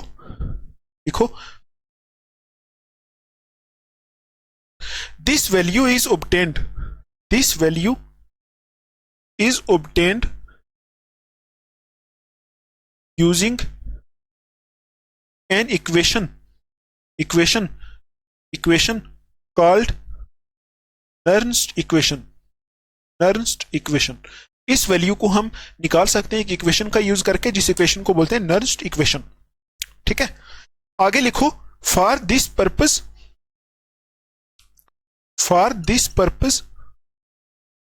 purpose electrode reaction is written as reduction reaction. मतलब ये नर्न्स्ट इक्वेशन यूज करने के लिए हमें क्या करना पड़ता है, हमेशा जो इलेक्ट्रोड रिएक्शन होती है, इलेक्ट्रोड रिएक्शन में ऑक्सीडेशन भी हो सकती है, रिडक्शन भी हो सकती है। अगर इलेक्ट्रोड रिडक्शन में ऑक्सीडेशन है फिर भी हम उसको रिडक्शन के टर्म में लिखते हैं, और रिडक्शन है तो फिर भी रिडक्शन के टर्म में ही लिखते हैं। तो वो हमने यहां लिखा है फॉर दिस पर्पस, मतलब नर्न्स्ट इक्वेशन यूज करने के लिए हम क्या करते हैं, इलेक्ट्रोड रिएक्शन जो होती है उसको रिडक्शन रिएक्शन की फॉर्म में लिखते हैं। जैसे देखो ऐसे आप बोल सकते हो, इन जनरल हमारे पास रिएक्शन है एम लिख दो, एम मेटल एन प्लस, यहां से ये प्लस एन इलेक्ट्रॉन ले रहा है और मेटल बन रहा है। ठीक है, ये रिएक्शन है, ये रिडक्शन रिएक्शन है। देखो इसमें क्या हो रहे हैं, इलेक्ट्रॉन्स गेन हो रहे हैं, तो ये रिएक्शन कैसी है, रिडक्शन रिएक्शन। तो अगर यहां ऑक्सीडेशन रिएक्शन भी होगी तब भी उसको हम रिडक्शन रिएक्शन में पहले कन्वर्ट करेंगे, तभी हम नर्न्स्ट इक्वेशन यूज कर पाएंगे। ये आप चीज याद रखना। इसकी एग्जांपल मैं आपको देता हूं, जैसे Zn2 प्लस 2 इलेक्ट्रॉन यहां से बन गया जिंक, ऐसे देखो, जब हमने सेल बनाया था ना, डेनियल सेल, उसमें हमने देखा था कि जिंक अपने 2 इलेक्ट्रॉन लॉस करता है। ठीक है, जिंक ऐसा करता है, जिंक अपने Zn2 प्लस में चेंज होता है, प्लस 2 इलेक्ट्रॉन लॉस करता है। लेकिन हम क्या करते हैं, जब हमें ये इक्वेशन लगानी है, नर्स्ट इक्वेशन लगानी है, तो हमें पहले रिएक्शन को किस में करना पड़ेगा चेंज, रिएक्शन को रिडक्शन रिएक्शन में लिखना पड़ेगा, तब ये इक्वेशन हम अप्लाई कर पाएंगे। ठीक है, तो ऐसे हम इस इक्वेशन को लिखते हैं। तो यहां मैंने लिखा है नर्स्ट इक्वेशन अप्लाई करने के लिए कोई भी इलेक्ट्रोड हो, यहां लिखा है इलेक्ट्रोड रिएक्शन जो भी होगी उसको किस में कन्वर्ट करेंगे, उसको किस में लिखेंगे, रिडक्शन रिएक्शन की फॉर्म में लिखेंगे। तो वही मैंने एक यहां जनरली एक रिएक्शन लिख ली है, ये रिडक्शन रिएक्शन की फॉर्म में। ठीक है, अभी आपको क्या करना है, लिखना है Nernst equation is applied as, Nernst equation is applied as, इसको कैसे अप्लाई करेंगे, अप्लाइड एज, इसके ऊपर नर्स्ट इक्वेशन कैसे अप्लाई करेंगे, तो आप लिखो यहां इक्वेशन कैसे अप्लाई होगी, ऐसे E is equal to E naught minus RT by NF LN। ठीक है, RT by NF LN, M की कॉन्सेंट्रेशन अपॉन MN प्लस की कॉन्सेंट्रेशन, यही इक्वेशन होती है। इसी इक्वेशन को हम बोलते हैं नर्स्ट इक्वेशन। ठीक, ये इक्वेशन इसके ऊपर ऐसे अप्लाई होगी। देखो, हमने अभी बोला था ना नर्स्ट इक्वेशन का यूज क्या है, नर्स्ट इक्वेशन वहां यूज होती है अगर हम क्या करें, इलेक्ट्रोलाइट की कॉन्सेंट्रेशन को चेंज कर दें, मतलब स्टैंडर्ड कंडीशन ना रखें, तो उस टाइम हम कैसे निकालते हैं इलेक्ट्रोड पोटेंशियल की वैल्यू, वो हम निकालते हैं नर्स्ट इक्वेशन से। तो देखो, ये इलेक्ट्रोड पोटेंशियल की वैल्यू मैंने आपको बोला था ना, इलेक्ट्रोड पोटेंशियल को ई से रिप्रेजेंट करते हैं, तो ये हम निकालते हैं यहाँ, ये E not minus RT upon NF LN M by MN plus. अब देखो, ये जो ब्रैकेट होती है बिग, इसको बोलते हैं कॉन्सेंट्रेशन। तो यहाँ LN क्या है, नेचुरल लॉग है, नेचुरल लॉग है, और ये M क्या है, कॉन्सेंट्रेशन ऑफ M, ये कॉन्सेंट्रेशन ऑफ MN प्लस। ये इस रिएक्शन के अकॉर्डिंग जो है ये लिखी है M, ऐसे ही आपको दूसरी रिएक्शंस के लिए भी लिखनी है। अभी हम आगे देखेंगे, ये कॉन्सेंट्रेशन ऑफ M जो यहाँ बना है divided by concentration of MN plus जो यहाँ था। तो ऐसे ये देखो, अभी ये जो E है इलेक्ट्रोड पोटेंशियल, वो किस पे डिपेंड कर रही है, कॉन्सेंट्रेशन ऑफ ये जो यहां हमने लिए ना, इनकी कॉन्सेंट्रेशन के ऊपर डिपेंड कर रही है। ठीक है, आई होप आपको इतना पता चला होगा। अभी हम देख लेते हैं यहां ये जो डिफरेंट टर्म्स है इनका क्या मतलब है। ई क्या चीज है, ई क्या चीज है, देखो ई तो क्या है, इलेक्ट्रोड पोटेंशियल है ना, ई इलेक्ट्रोड पोटेंशियल है, इलेक्ट्रोड पोटेंशियल जो हम निकाल रहे हैं अंडर अ गिवन कॉन्सेंट्रेशन। कोई भी कॉन्सेंट्रेशन अगर हमें दी हुई है यहाँ 1 मोलर 2 मोलर 3 मोलर, वो हम यहाँ यूज करेंगे, क्योंकि ये ब्रैकेट का मतलब आपको केमिकल काइनेटिक्स में पढ़ाते हैं, ब्रैकेट का मतलब ही होता है कॉन्सेंट्रेशन। ठीक, तो यहाँ ई का मतलब ये जो ई है ये क्या चीज है, यहाँ electrode potential under given concentration, कोई भी कॉन्सेंट्रेशन जो दी है उसके अकॉर्डिंग इलेक्ट्रोड पोटेंशियल जो हम निकालेंगे उसको ई से रिप्रेजेंट करते हैं। ई नॉट क्या है, ई नॉट आपको पता है स्टैंडर्ड इलेक्ट्रोड पोटेंशियल है। ठीक है, स्टैंडर्ड इलेक्ट्रोड पोटेंशियल भी यहां यूज होता है। ठीक है, तो ई नॉट क्या होता है, स्टैंडर्ड इलेक्ट्रोड पोटेंशियल।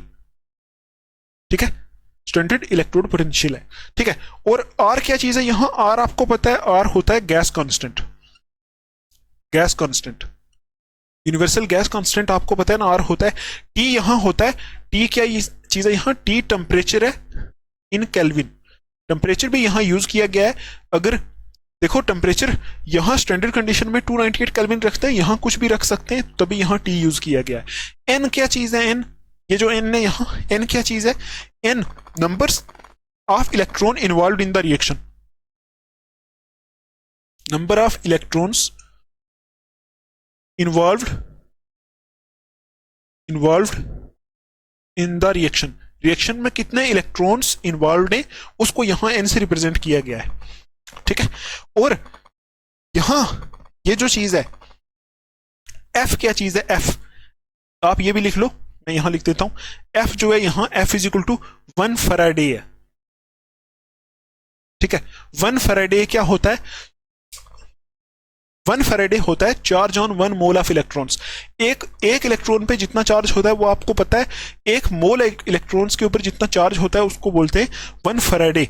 और इस 1 फैराडे की वैल्यू होती है 96500 कूलम, इतना चार्ज होता है। ठीक, ये F यहाँ 1 फैराडे के बराबर है। ठीक है, ये हम आगे देखेंगे। तो ये हमारी क्या चीज है, ये हमने एक जनरल रिएक्शन के ऊपर क्या अप्लाई किया, नल्स्ट इक्वेशन। नल्स्ट इक्वेशन क्या होती है, E is equal to E not minus R T upon n F l n, और यहाँ जो कॉन्सेंट्रेशन है डिवाइडेड बाई यहाँ जो कॉन्सेंट्रेशन है, कॉन्सेंट्रेशन ऑफ M इधर है और कॉन्सेंट्रेशन ऑफ MN प्लस इधर है, तो ये अपॉन ये लिख दिया। और यहाँ आपको क्या करना है, जब आप नल्स्ट इक्वेशन यूज करोगे तो हमेशा इलेक्ट्रोड रिएक्शन को रिडक्शन रिएक्शन की फॉर्म में पहले लिखना है। ठीक, तो ये आपको थोड़ी सी चीजें पता होनी चाहिए। E यहाँ इलेक्ट्रोड पोटेंशियल है जो हमें निकालनी है, किसी भी कॉन्सेंट्रेशन के ऊपर जो हमें इलेक्ट्रोड पोटेंशियल निकालनी है। तो E नॉट यहाँ स्टैंडर्ड इलेक्ट्रोड पोटेंशियल है, R यहाँ गैस कांस्टेंट है, N यहाँ नंबर ऑफ इलेक्ट्रॉन्स इन्वॉल्व है, T यहाँ टेम्परेचर है, और F यहाँ 1 फैराडे के बराबर है, और जो होता है 96500 कूलम के बराबर। ठीक है, अभी इसको थोड़ा सा साफ करना पड़ेगा ऊपर से, फिर आगे देखते हैं। आप इसको लिख लो, फिर आगे देखते हैं इसी में। अभी देखो, एक लाइन ऐड करो, आप लिखो, यहां लिखो, इसी के नीचे लिखना है। ठीक है, इसी इक्वेशन में, for pure solids or liquids or gases. अगर हम प्योर सॉलिड, प्योर लिक्विड या फिर प्योर गैस लेते हैं तो उसमें क्या होता है, आगे लिखो, एट 1 atm प्रेशर। अगर हम प्योर सॉलिड, प्योर लिक्विड या फिर प्योर गैस लेते हैं 1 atm प्रेशर के ऊपर, उस time molar concentration is taken as unity.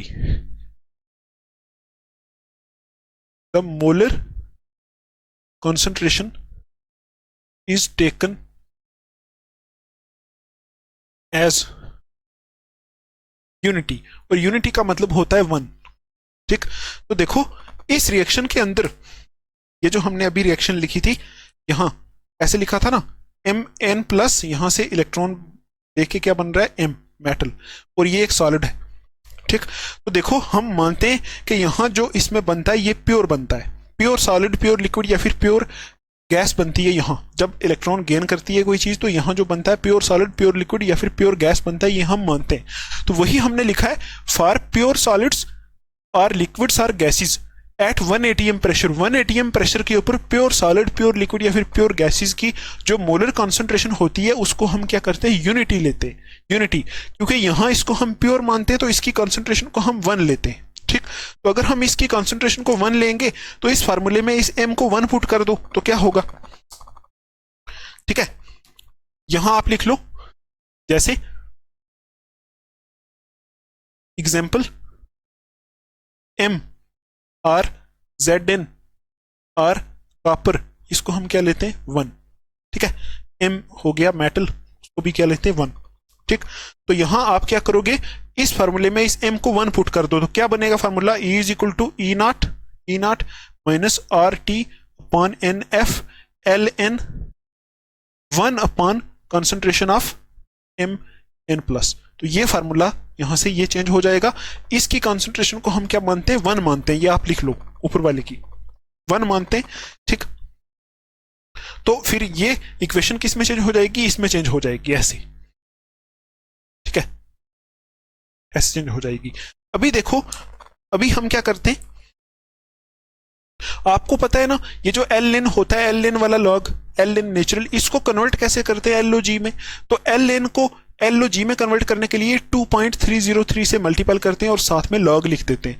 तो हम क्या करेंगे, हम अभी क्या करते हैं, इस ln को log में कन्वर्ट करते हैं। तो आप क्या करोगे, ऐसे E is equal to E not minus क्या करो, 2.303 RT कर दो डिवाइडेड बाई NF कर दो, और इस ln को log में कन्वर्ट कर दो।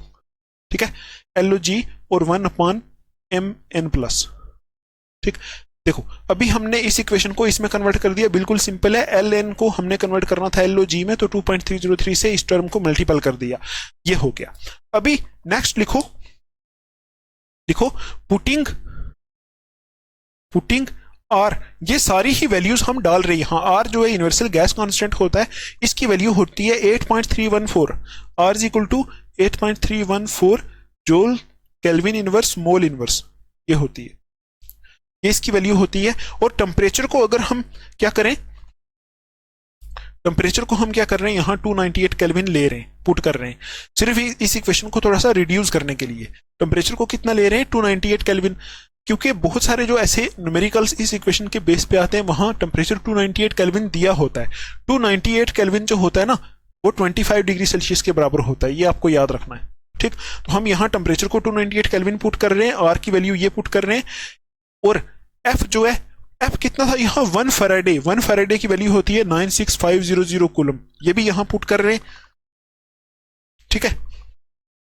ये सब कुछ पुट करने के बाद यहां ये लगा के ये सब कुछ मल्टीप्लिकेशन करने के बाद जो हमारी फाइनल इक्वेशन आती है वो आती है E equal to E not minus ये 0.0591 डिवाइडेड बाई n, आगे आती है log 1 upon m n plus की कंसंट्रेशन, ये इक्वेशन आ जाती है हमारे पास फाइनल, ठीक है। ये जो इक्वेशन है ये आप यूज कर सकते हो किस टाइम, जब टेम्परेचर 298 केल्विन या फिर टेम्परेचर क्वेश्चन के अंदर 25 डिग्री सेल्सियस दिया होगा। तो मोस्टली जो रिएक्शंस होती हैं वो 25 डिग्री सेल्सियस के ऊपर ही होती हैं, मतलब जब हम इलेक्ट्रोड पोटेंशियल को मेजर करते हैं ना वहां कंसंट्रेशन हम चेंज करते हैं, लेकिन टेम्परेचर मोस्टली हम रूम टेम्परेचर रखते हैं, मतलब 25 डिग्री सेल्सियस या फिर 298 केल्विन रखते हैं। तो इसलिए ये इक्वेशन आप इसको इसमें चेंज कर सकते हो, ठीक है। तो ये भी आप यूज कर सकते हो अगर टेम्परेचर कुछ और दिया हुआ है, अगर टेम्परेचर 298 केल्विन से कुछ अलग गया तो फिर आप सीधा ये यूज करोगे, यहाँ कि आर की वैल्यूज ये वाली रखोगे, तो टेम्परेचर की वैल्यूज जो दी है वो रखोगे, 1 फैराडे इज इक्वल टू इतना रखोगे। एन क्या होता है, एन होता है कितने इलेक्ट्रॉन्स इन्वॉल्व हैं किसी रिएक्शन के अंदर, ठीक। तो यहाँ इसको अगर हमें क्या करना पड़े, थोड़ा सा शार्ट करना पड़े, रिड्यूस करना पड़े, तो टेम्परेचर की वैल्यू 298 केल्विन, बाकी सारी वैल्यूज यहाँ डाल के तो यहाँ हमें ये इक्वेशन मिलती है is equal to E not minus 0.0591 upon n log 1 upon M n plus, तो ये इक्वेशन हमें मिलती है, यही होती है नॉनस्ट इक्वेशन। तो यहाँ से हम क्या निकाल रहे हैं, इलेक्ट्रोड पोटेंशियल निकाल रहे हैं, किसी इलेक्ट्रोड की इलेक्ट्रोड पोटेंशियल वैल्यू निकाल रहे हैं, ये ई, तभी इसको बोला है Nernst equation for electrode potential, ठीक है। यही है Nernst equation for electrode potential. और आपको एक चीज और याद रखनी है जो मैं यहां लिख देता हूं, आप इसके नीचे लिखोगे, नीचे क्या लिखोगे, लिखो while applying nonst equation, while applying nonst equation, Nernst equation जब आप अप्लाई करोगे उस टाइम क्या करोगे, इलेक्ट्रोड पोटेंशियल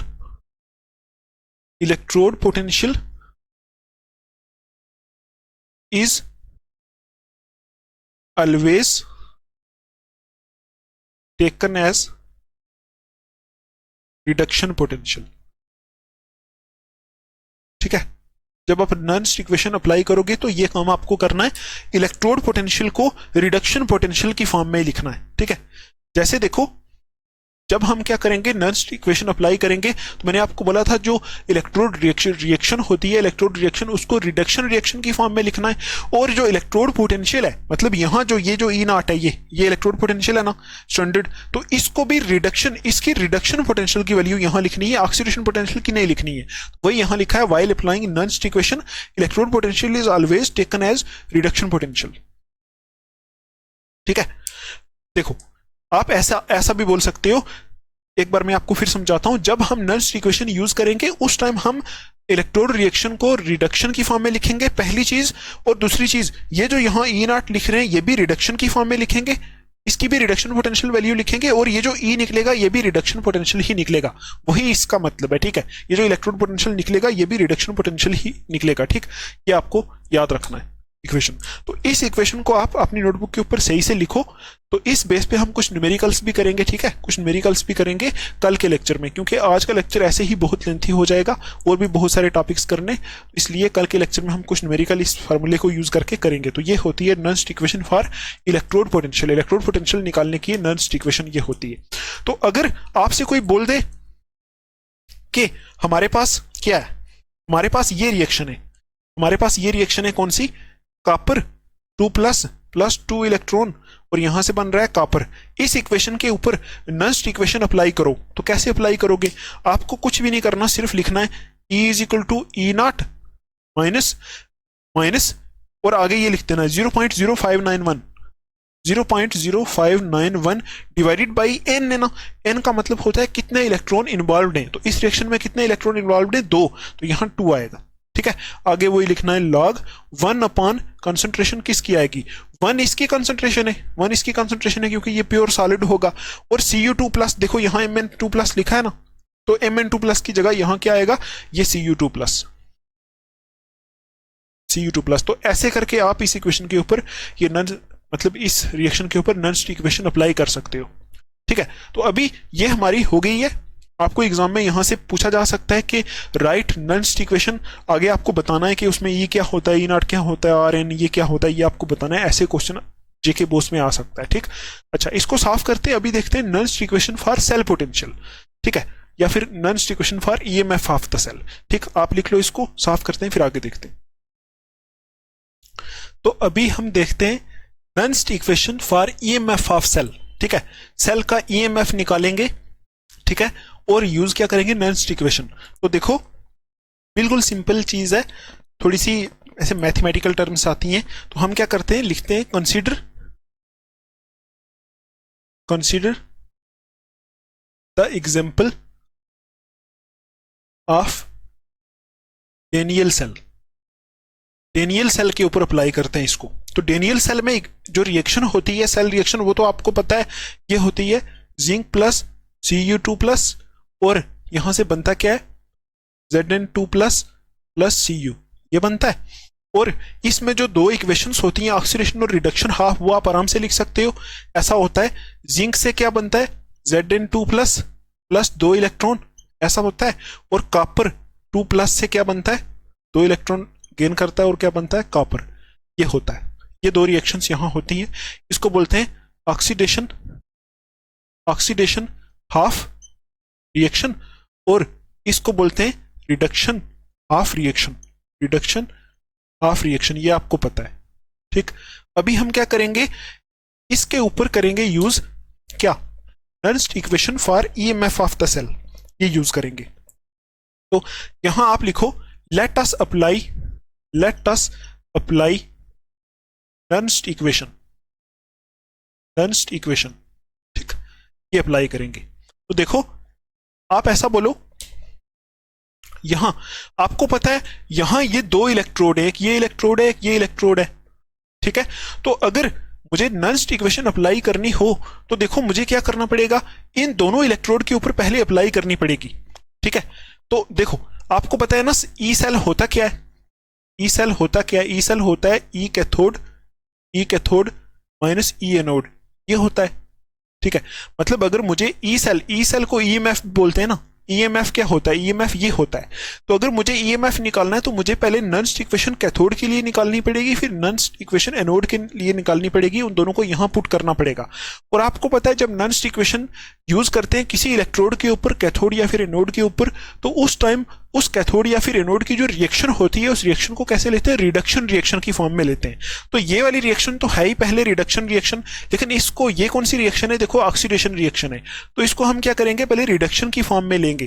ठीक है, तो देखो इसको जब हम रिडक्शन की फॉर्म में लेंगे, तो क्या ऐसा लिख सकते हैं, देखो फॉर ये Zn से क्या बन रहा है, Zn2 प्लस, Zn से Zn2 प्लस जो है, इसमें ये बन रहा है इलेक्ट्रोड, ऐसे लिखो फॉर Zn2 प्लस इलेक्ट्रोड, हम ऐसा ले सकते हैं Zn2 प्लस प्लस 2 इलेक्ट्रॉन, यहां से बन रहा है Zn, इसको सिर्फ उल्टा लिख दिया, Zn2 प्लस प्लस 2 इलेक्ट्रॉन बन गया Zn।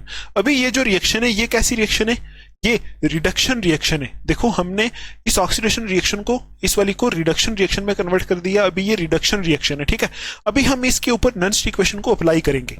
तो कैसे अप्लाई करेंगे, आपको पता है नॉन स्टिक इक्वेशन जो होती है उसको ऐसे लिखते हैं, ई, ऐसे लिखते हैं ना, ई मतलब अभी हमने देखा था ना, ऐसे E is equal to E not minus R T upon n F l n 1 upon ऐसे करके होता है, ऐसे होती है।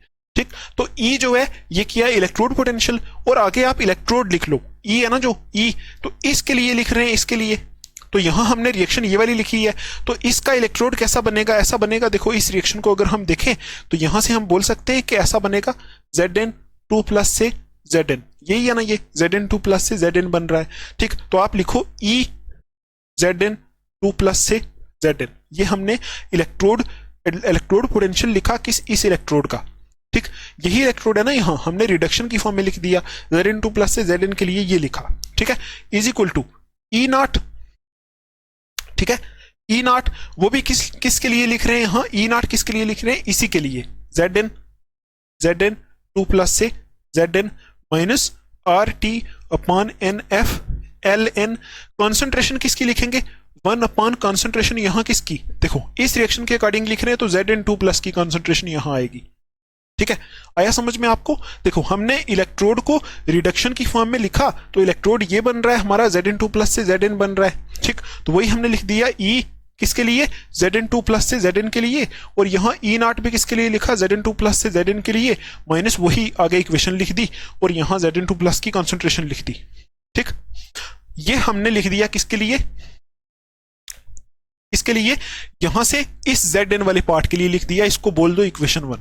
ठीक, अभी हम किसके लिए लिखेंगे, इसके लिए copper2+ से कॉपर। आप ऐसे लिखो फॉर copper2+ से कॉपर।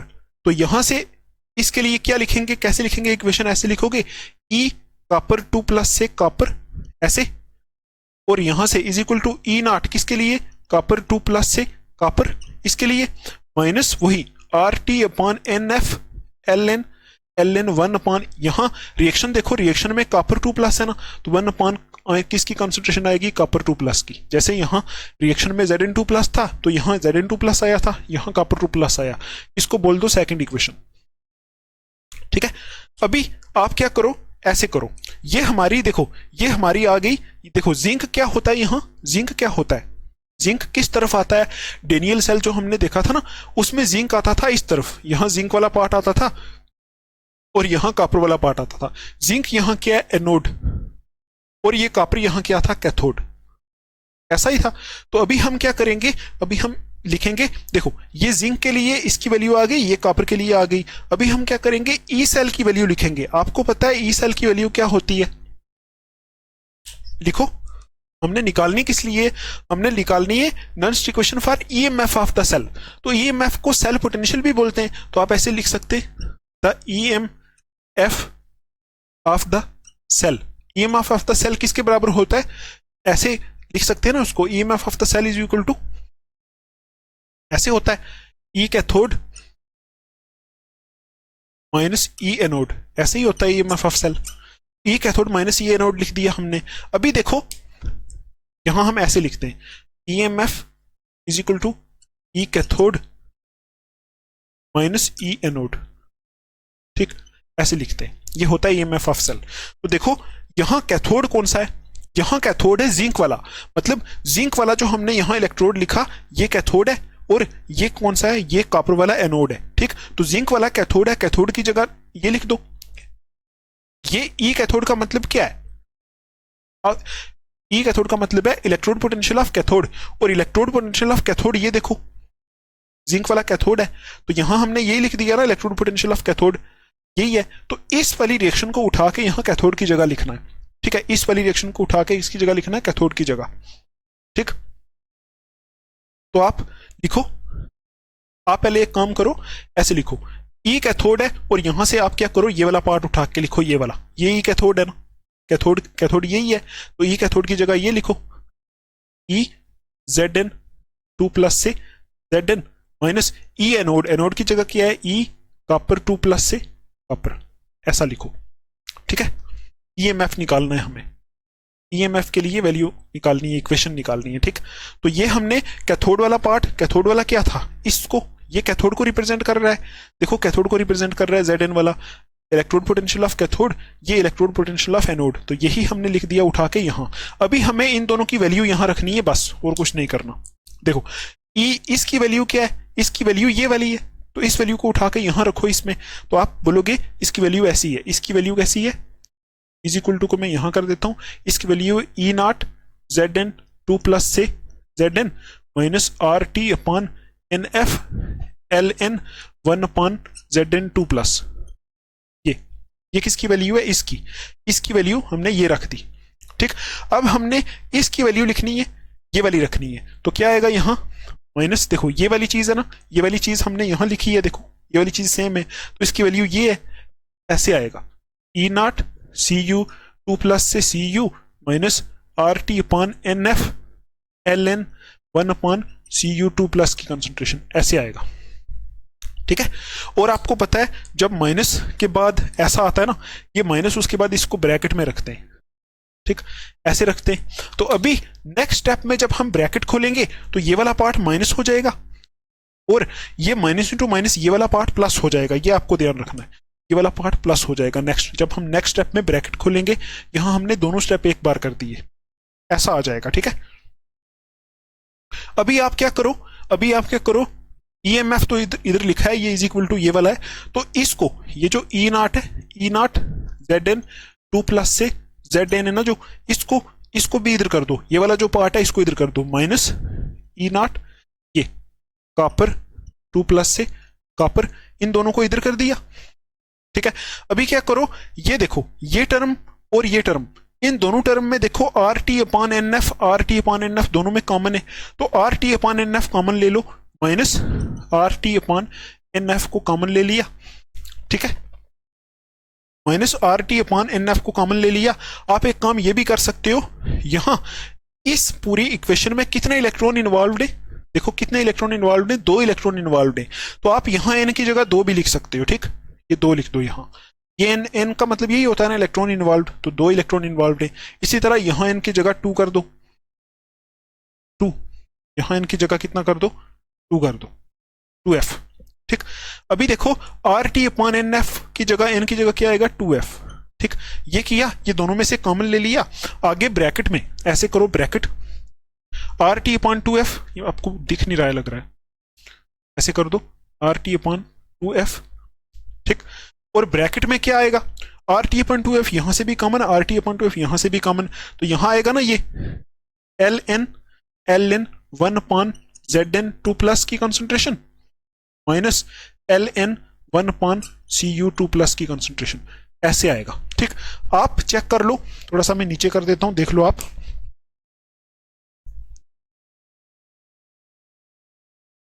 देखो ऐसे आएगा, ऐसे देखो। अभी आप अगर इनको फिर से अंदर मल्टीपल करोगे, फिर से यही आएगा। देखो अगर फिर से मल्टीपल करोगे आएगा माइनस RT/2f ln 1/Zn2+, ये वही आएगा माइनस RT/2f ln 1, ये यहां से करोगे तो यही आएगा, तो यहां से माइनस इंटू माइनस प्लस हो जाएगा, तो प्लस RT/2f, देखो प्लस RT/2f ln Cu2+, तो फिर से इसको ब्रैकेट को खोलोगे अगर तो फिर से ये आ जाएगा। ठीक है, थोड़ा सा मैथमेटिक्स यहां लगता है। ठीक है, अभी मैं इसको साफ करता हूं, आप इसको लिख लो, फिर आगे चलते हैं थोड़ा सा। देखो इसको साफ करते हैं जल्दी जल्दी, ये वाला पार्ट।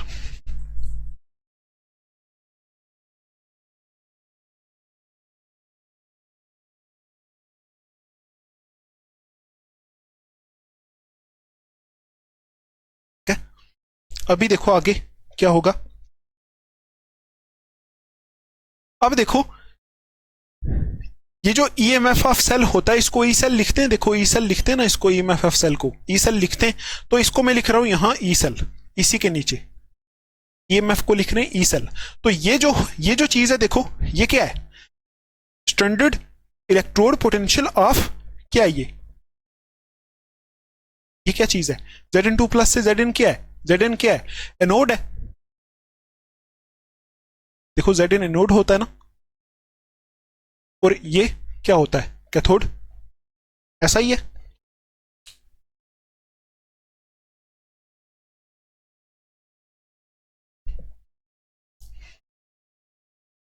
हमने एक गलती कर दी ना, हमने उल्टा लिख दिया है। देखो कैथोड क्या था, कैथोड कॉपर था, कैथोड कॉपर था। ठीक है, कैथोड कॉपर था और एनोड जिंक था, हमने उल्टा कर दिया। ठीक है, हमने उल्टा कर दिया इसको, हमने देखो यहां कैथोड लिखा है, तो कैथोड की जगह कॉपर लिखना था यहां। ठीक है, यहां कॉपर लिखना था, आप थोड़ा सा इसको चेंज कर लो, देखो ये इसको चेंज करो थोड़ा सा। ठीक है, यहाँ कापर लिखना था आपको। देखो गलती हो जाती है इंसानों से। ये कापर है Cu2 प्लस से Cu, यहाँ Zn2 प्लस से Zn, ये ऐसा है। ठीक, उसी हिसाब से फिर ये भी वैसा हो जाएगा। ये Zn है ना, जहां जहां Zn है वहां कापर कर दो। देखो ये Zn2 प्लस है ना, इसको साफ कर देते हैं। ठीक, फिर पूरा ही साफ करना पड़ेगा, फिर ये चीज भी साफ करनी पड़ेगी, सारा ही साफ करना पड़ेगा। देखो मैं थोड़ा सा साफ करके लिख लेता हूँ। यहाँ ये कापर नहीं आएगा, यहाँ कापर की जगह Zn, Zn की जगह कापर, ये करना है आपको बस। ठीक है, तो यहाँ कापर वाला पार्ट है तो कापर वाला ऐड करना है, यहाँ लिखना है। तो E0 यहाँ आएगा कापर 2 प्लस से कापर, और यहाँ भी क्या आएगा कापर 2 प्लस, और इधर आएगा Zn2 प्लस से Zn, और यहाँ आएगा Zn2 प्लस। ठीक, इसी तरह यहाँ भी वही आएगा सेम ऊपर वाला। यहाँ आएगा कापर 2 प्लस से कापर, और यहाँ क्या आएगा, इस जगह आएगा Zn वाला, Zn2 प्लस से Zn। ठीक, और यहां ऐसा आएगा, इस जगह आएगा, वही मैंने आपको बोला ना, जहां जिंक है वहां कापर कर दो, और यहां कापर की जगह क्या कर दो, जिंक 2 प्लस कर दो। अभी ये ठीक हो गया है। ठीक है, अभी देखो ई सेल जो है, ई सेल मैंने ईएमएफ की जगह लिख दिया ई सेल, क्योंकि ईएमएफ को ई सेल से भी रिप्रेजेंट करते हैं। तो अभी इस चीज को देखो, ये ई कैथोड माइनस ई एनोड है। देखो ई कैथोड माइनस ई, ये कैथोड को रिप्रेजेंट कर रहा है, ये एनोड को रिप्रेजेंट कर रहा है। E nought cathode minus E nought anode है, इसको हम लिख सकते हैं ई नॉट सेल, लिख सकते हैं ना। मतलब standard reduction potential of cathode minus standard reduction potential of anode, ये किसके बराबर होता है, ईएमएफ के बराबर। स्टैंडर्ड अगर करें ऐसा होता है ना, देखो आपको मैंने पहले कराया था, E not cell is equal to क्या होता है, E nought cathode minus E nought anode, ऐसा होता है, ऐसा मैंने आपको कराया था। तो ये कैथोड, ये वाली चीज कैथोड को रिप्रेजेंट कर रही है, ये वाली चीज एनोड को रिप्रेजेंट कर रही है, तो इस चीज को लिख सकते हैं ई नॉट सेल। ठीक, minus minus R T upon 2f।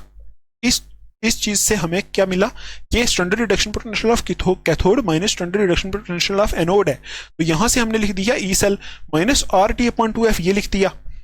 ठीक, अभी देखो ये जो चीज है इसको कैसे लिख सकते हैं, ये चीज ऐसी है, l n 1 upon Zn 1 upon Cu2 plus से पहले Cu2 plus minus Ln 1 upon Zn2 plus, ऐसा है। तो ये एक्चुअल में यहां एक लॉग का फार्मूला यूज होता है, ये वाला देखो, लॉग a माइनस बी जो होता है ना, ये फार्मूला होता है इसके बराबर लॉग a बाई बी, ऐसा log a minus log B, log a minus log b का जो फार्मूला होता है वो होता है लॉग a बाई बी।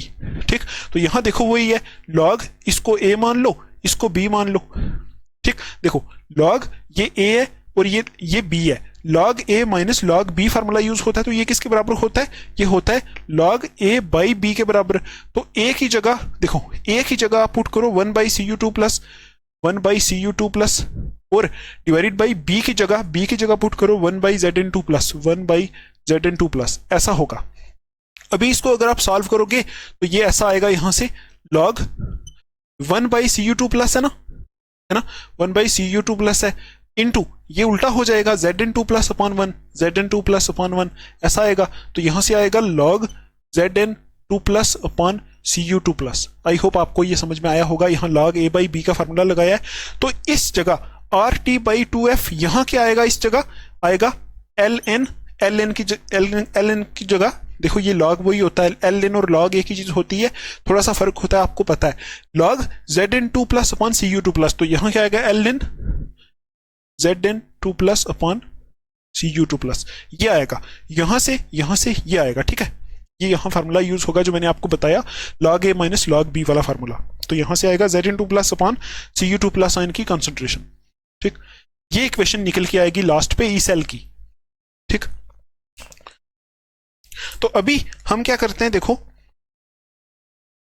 यहां अगर हम क्या करें, कन्वर्ट करें, converting ln to LOG, ln को LOG में कन्वर्ट करने के लिए क्या करना पड़ता है, पहले भी आपको बताया, E cell is equal to E not cell minus 2.303 R T upon 2f, आगे लॉग Zn2+ अपॉन Cu2+, 2.303 से मल्टीपल करना पड़ता है, बस ये कॉन्सेंट्रेशन को रिप्रेजेंट कर रही है ब्रैकेट्स। ठीक है, अभी अगर हम क्या करें, आर और एफ की वैल्यू भी पुट कर दें, आर और इस एफ की वैल्यू और टेम्परेचर की वैल्यू पुट कर दें, तो वही आपको जैसे मैंने पहले इक्वेशन में करके बताया था ना, ये वाली जो Nernst equation for electrode potential की थी उसमें पुट की थी, वो करके अगर हम करें तो ये आएगा E cell is equal to E not cell minus 0.0591 upon upon ये एफ की वैल्यू भी पुट कर दी, तो यहाँ ये टू ही रहेगा। ठीक है, 2 की जगह n था ना, एन एफ, तो 2 यहाँ 2 ही रहेगा, एफ की वैल्यू भी यहाँ पुट कर दी, तो आगे आएगा लॉग Zn2+ की कॉन्सेंट्रेशन डिवाइडेड बाई Cu2+ की कॉन्सेंट्रेशन, ऐसे आएगा। ठीक है, ये इक्वेशन आएगी। अभी आप क्या करो,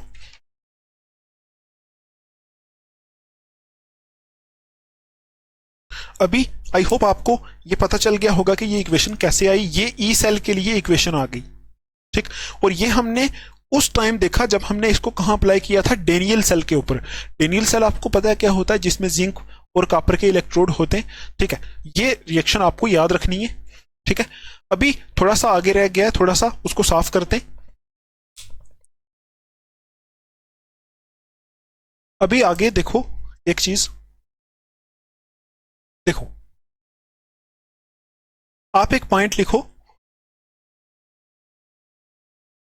वी शुड यूज, ठीक है, the same number of electrons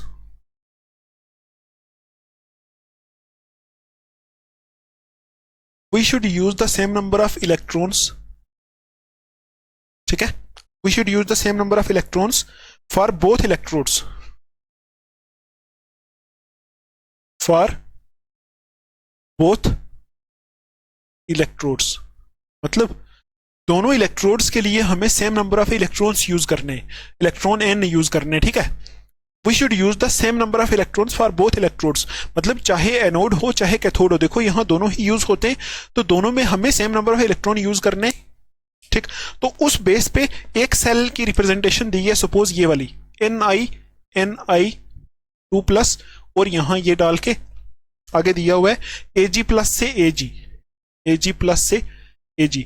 इसमें हम इस इक्वेशन के ऊपर हम कैसे इसको अप्लाई करेंगे, इस सेल ये वाली नॉन-स्टिक इक्वेशन को कैसे अप्लाई करेंगे, तो देखो इसमें अप्लाई करने के लिए आपको क्या करना पड़ेगा, पहले यहां इलेक्ट्रॉन सेम करने पड़ेंगे। कैसे, देखो यहां क्या हो रहा है, निकिल से Ni2+ बन रहा है, ठीक, प्लस 2 इलेक्ट्रॉन यहां से निकलेंगे, ये हो गई हमारी ऑक्सीडेशन हाफ रिएक्शन हो गई। ठीक है, और दूसरी देखो यहां क्या हो गई, Ag+ से क्या बन रहा है, Ag। ये इसमें हमें एक दिमाग लगाना है कि यहां हम क्या करेंगे, यहां सिर्फ Ag+ है, Ag+ से Ag बनेगा तो ये सिर्फ एक ही इलेक्ट्रॉन लेगा, देखो ना, Ag+ से एक इलेक्ट्रॉन लेगा तभी Ag बनेगा, लेकिन हमें यहां 2 इलेक्ट्रॉन को यूटिलाइज कराना है, इसलिए हम क्या करते हैं, इस रिएक्शन में यहां 2Ag+ प्लस 2 इलेक्ट्रॉन लेते हैं और यहां 2Ag बनता है, तो ये इक्वेशन आ जाती है यहां रिडक्शन हाफ। ठीक है, रिडक्शन हाफ रिएक्शन। तो अभी आप क्या करो, अगर इस इक्वेशन के ऊपर आप ये वाली अप्लाई करो तो कैसे अप्लाई करोगे, ठीक है, कैसे अप्लाई करोगे, तो ऐसे अप्लाई करोगे, E cell is equal to E not cell, ठीक है, माइनस RT अपॉन, अभी देखो n कितने, यहां n कितने, इलेक्ट्रॉन कितने, अभी 2 इलेक्ट्रॉन दोनों में हो गए, देखो इसमें भी 2 इन्वॉल्व में, तो n की जगह क्या आएगा 2। ठीक, या फिर आप ऐसे लिख दो,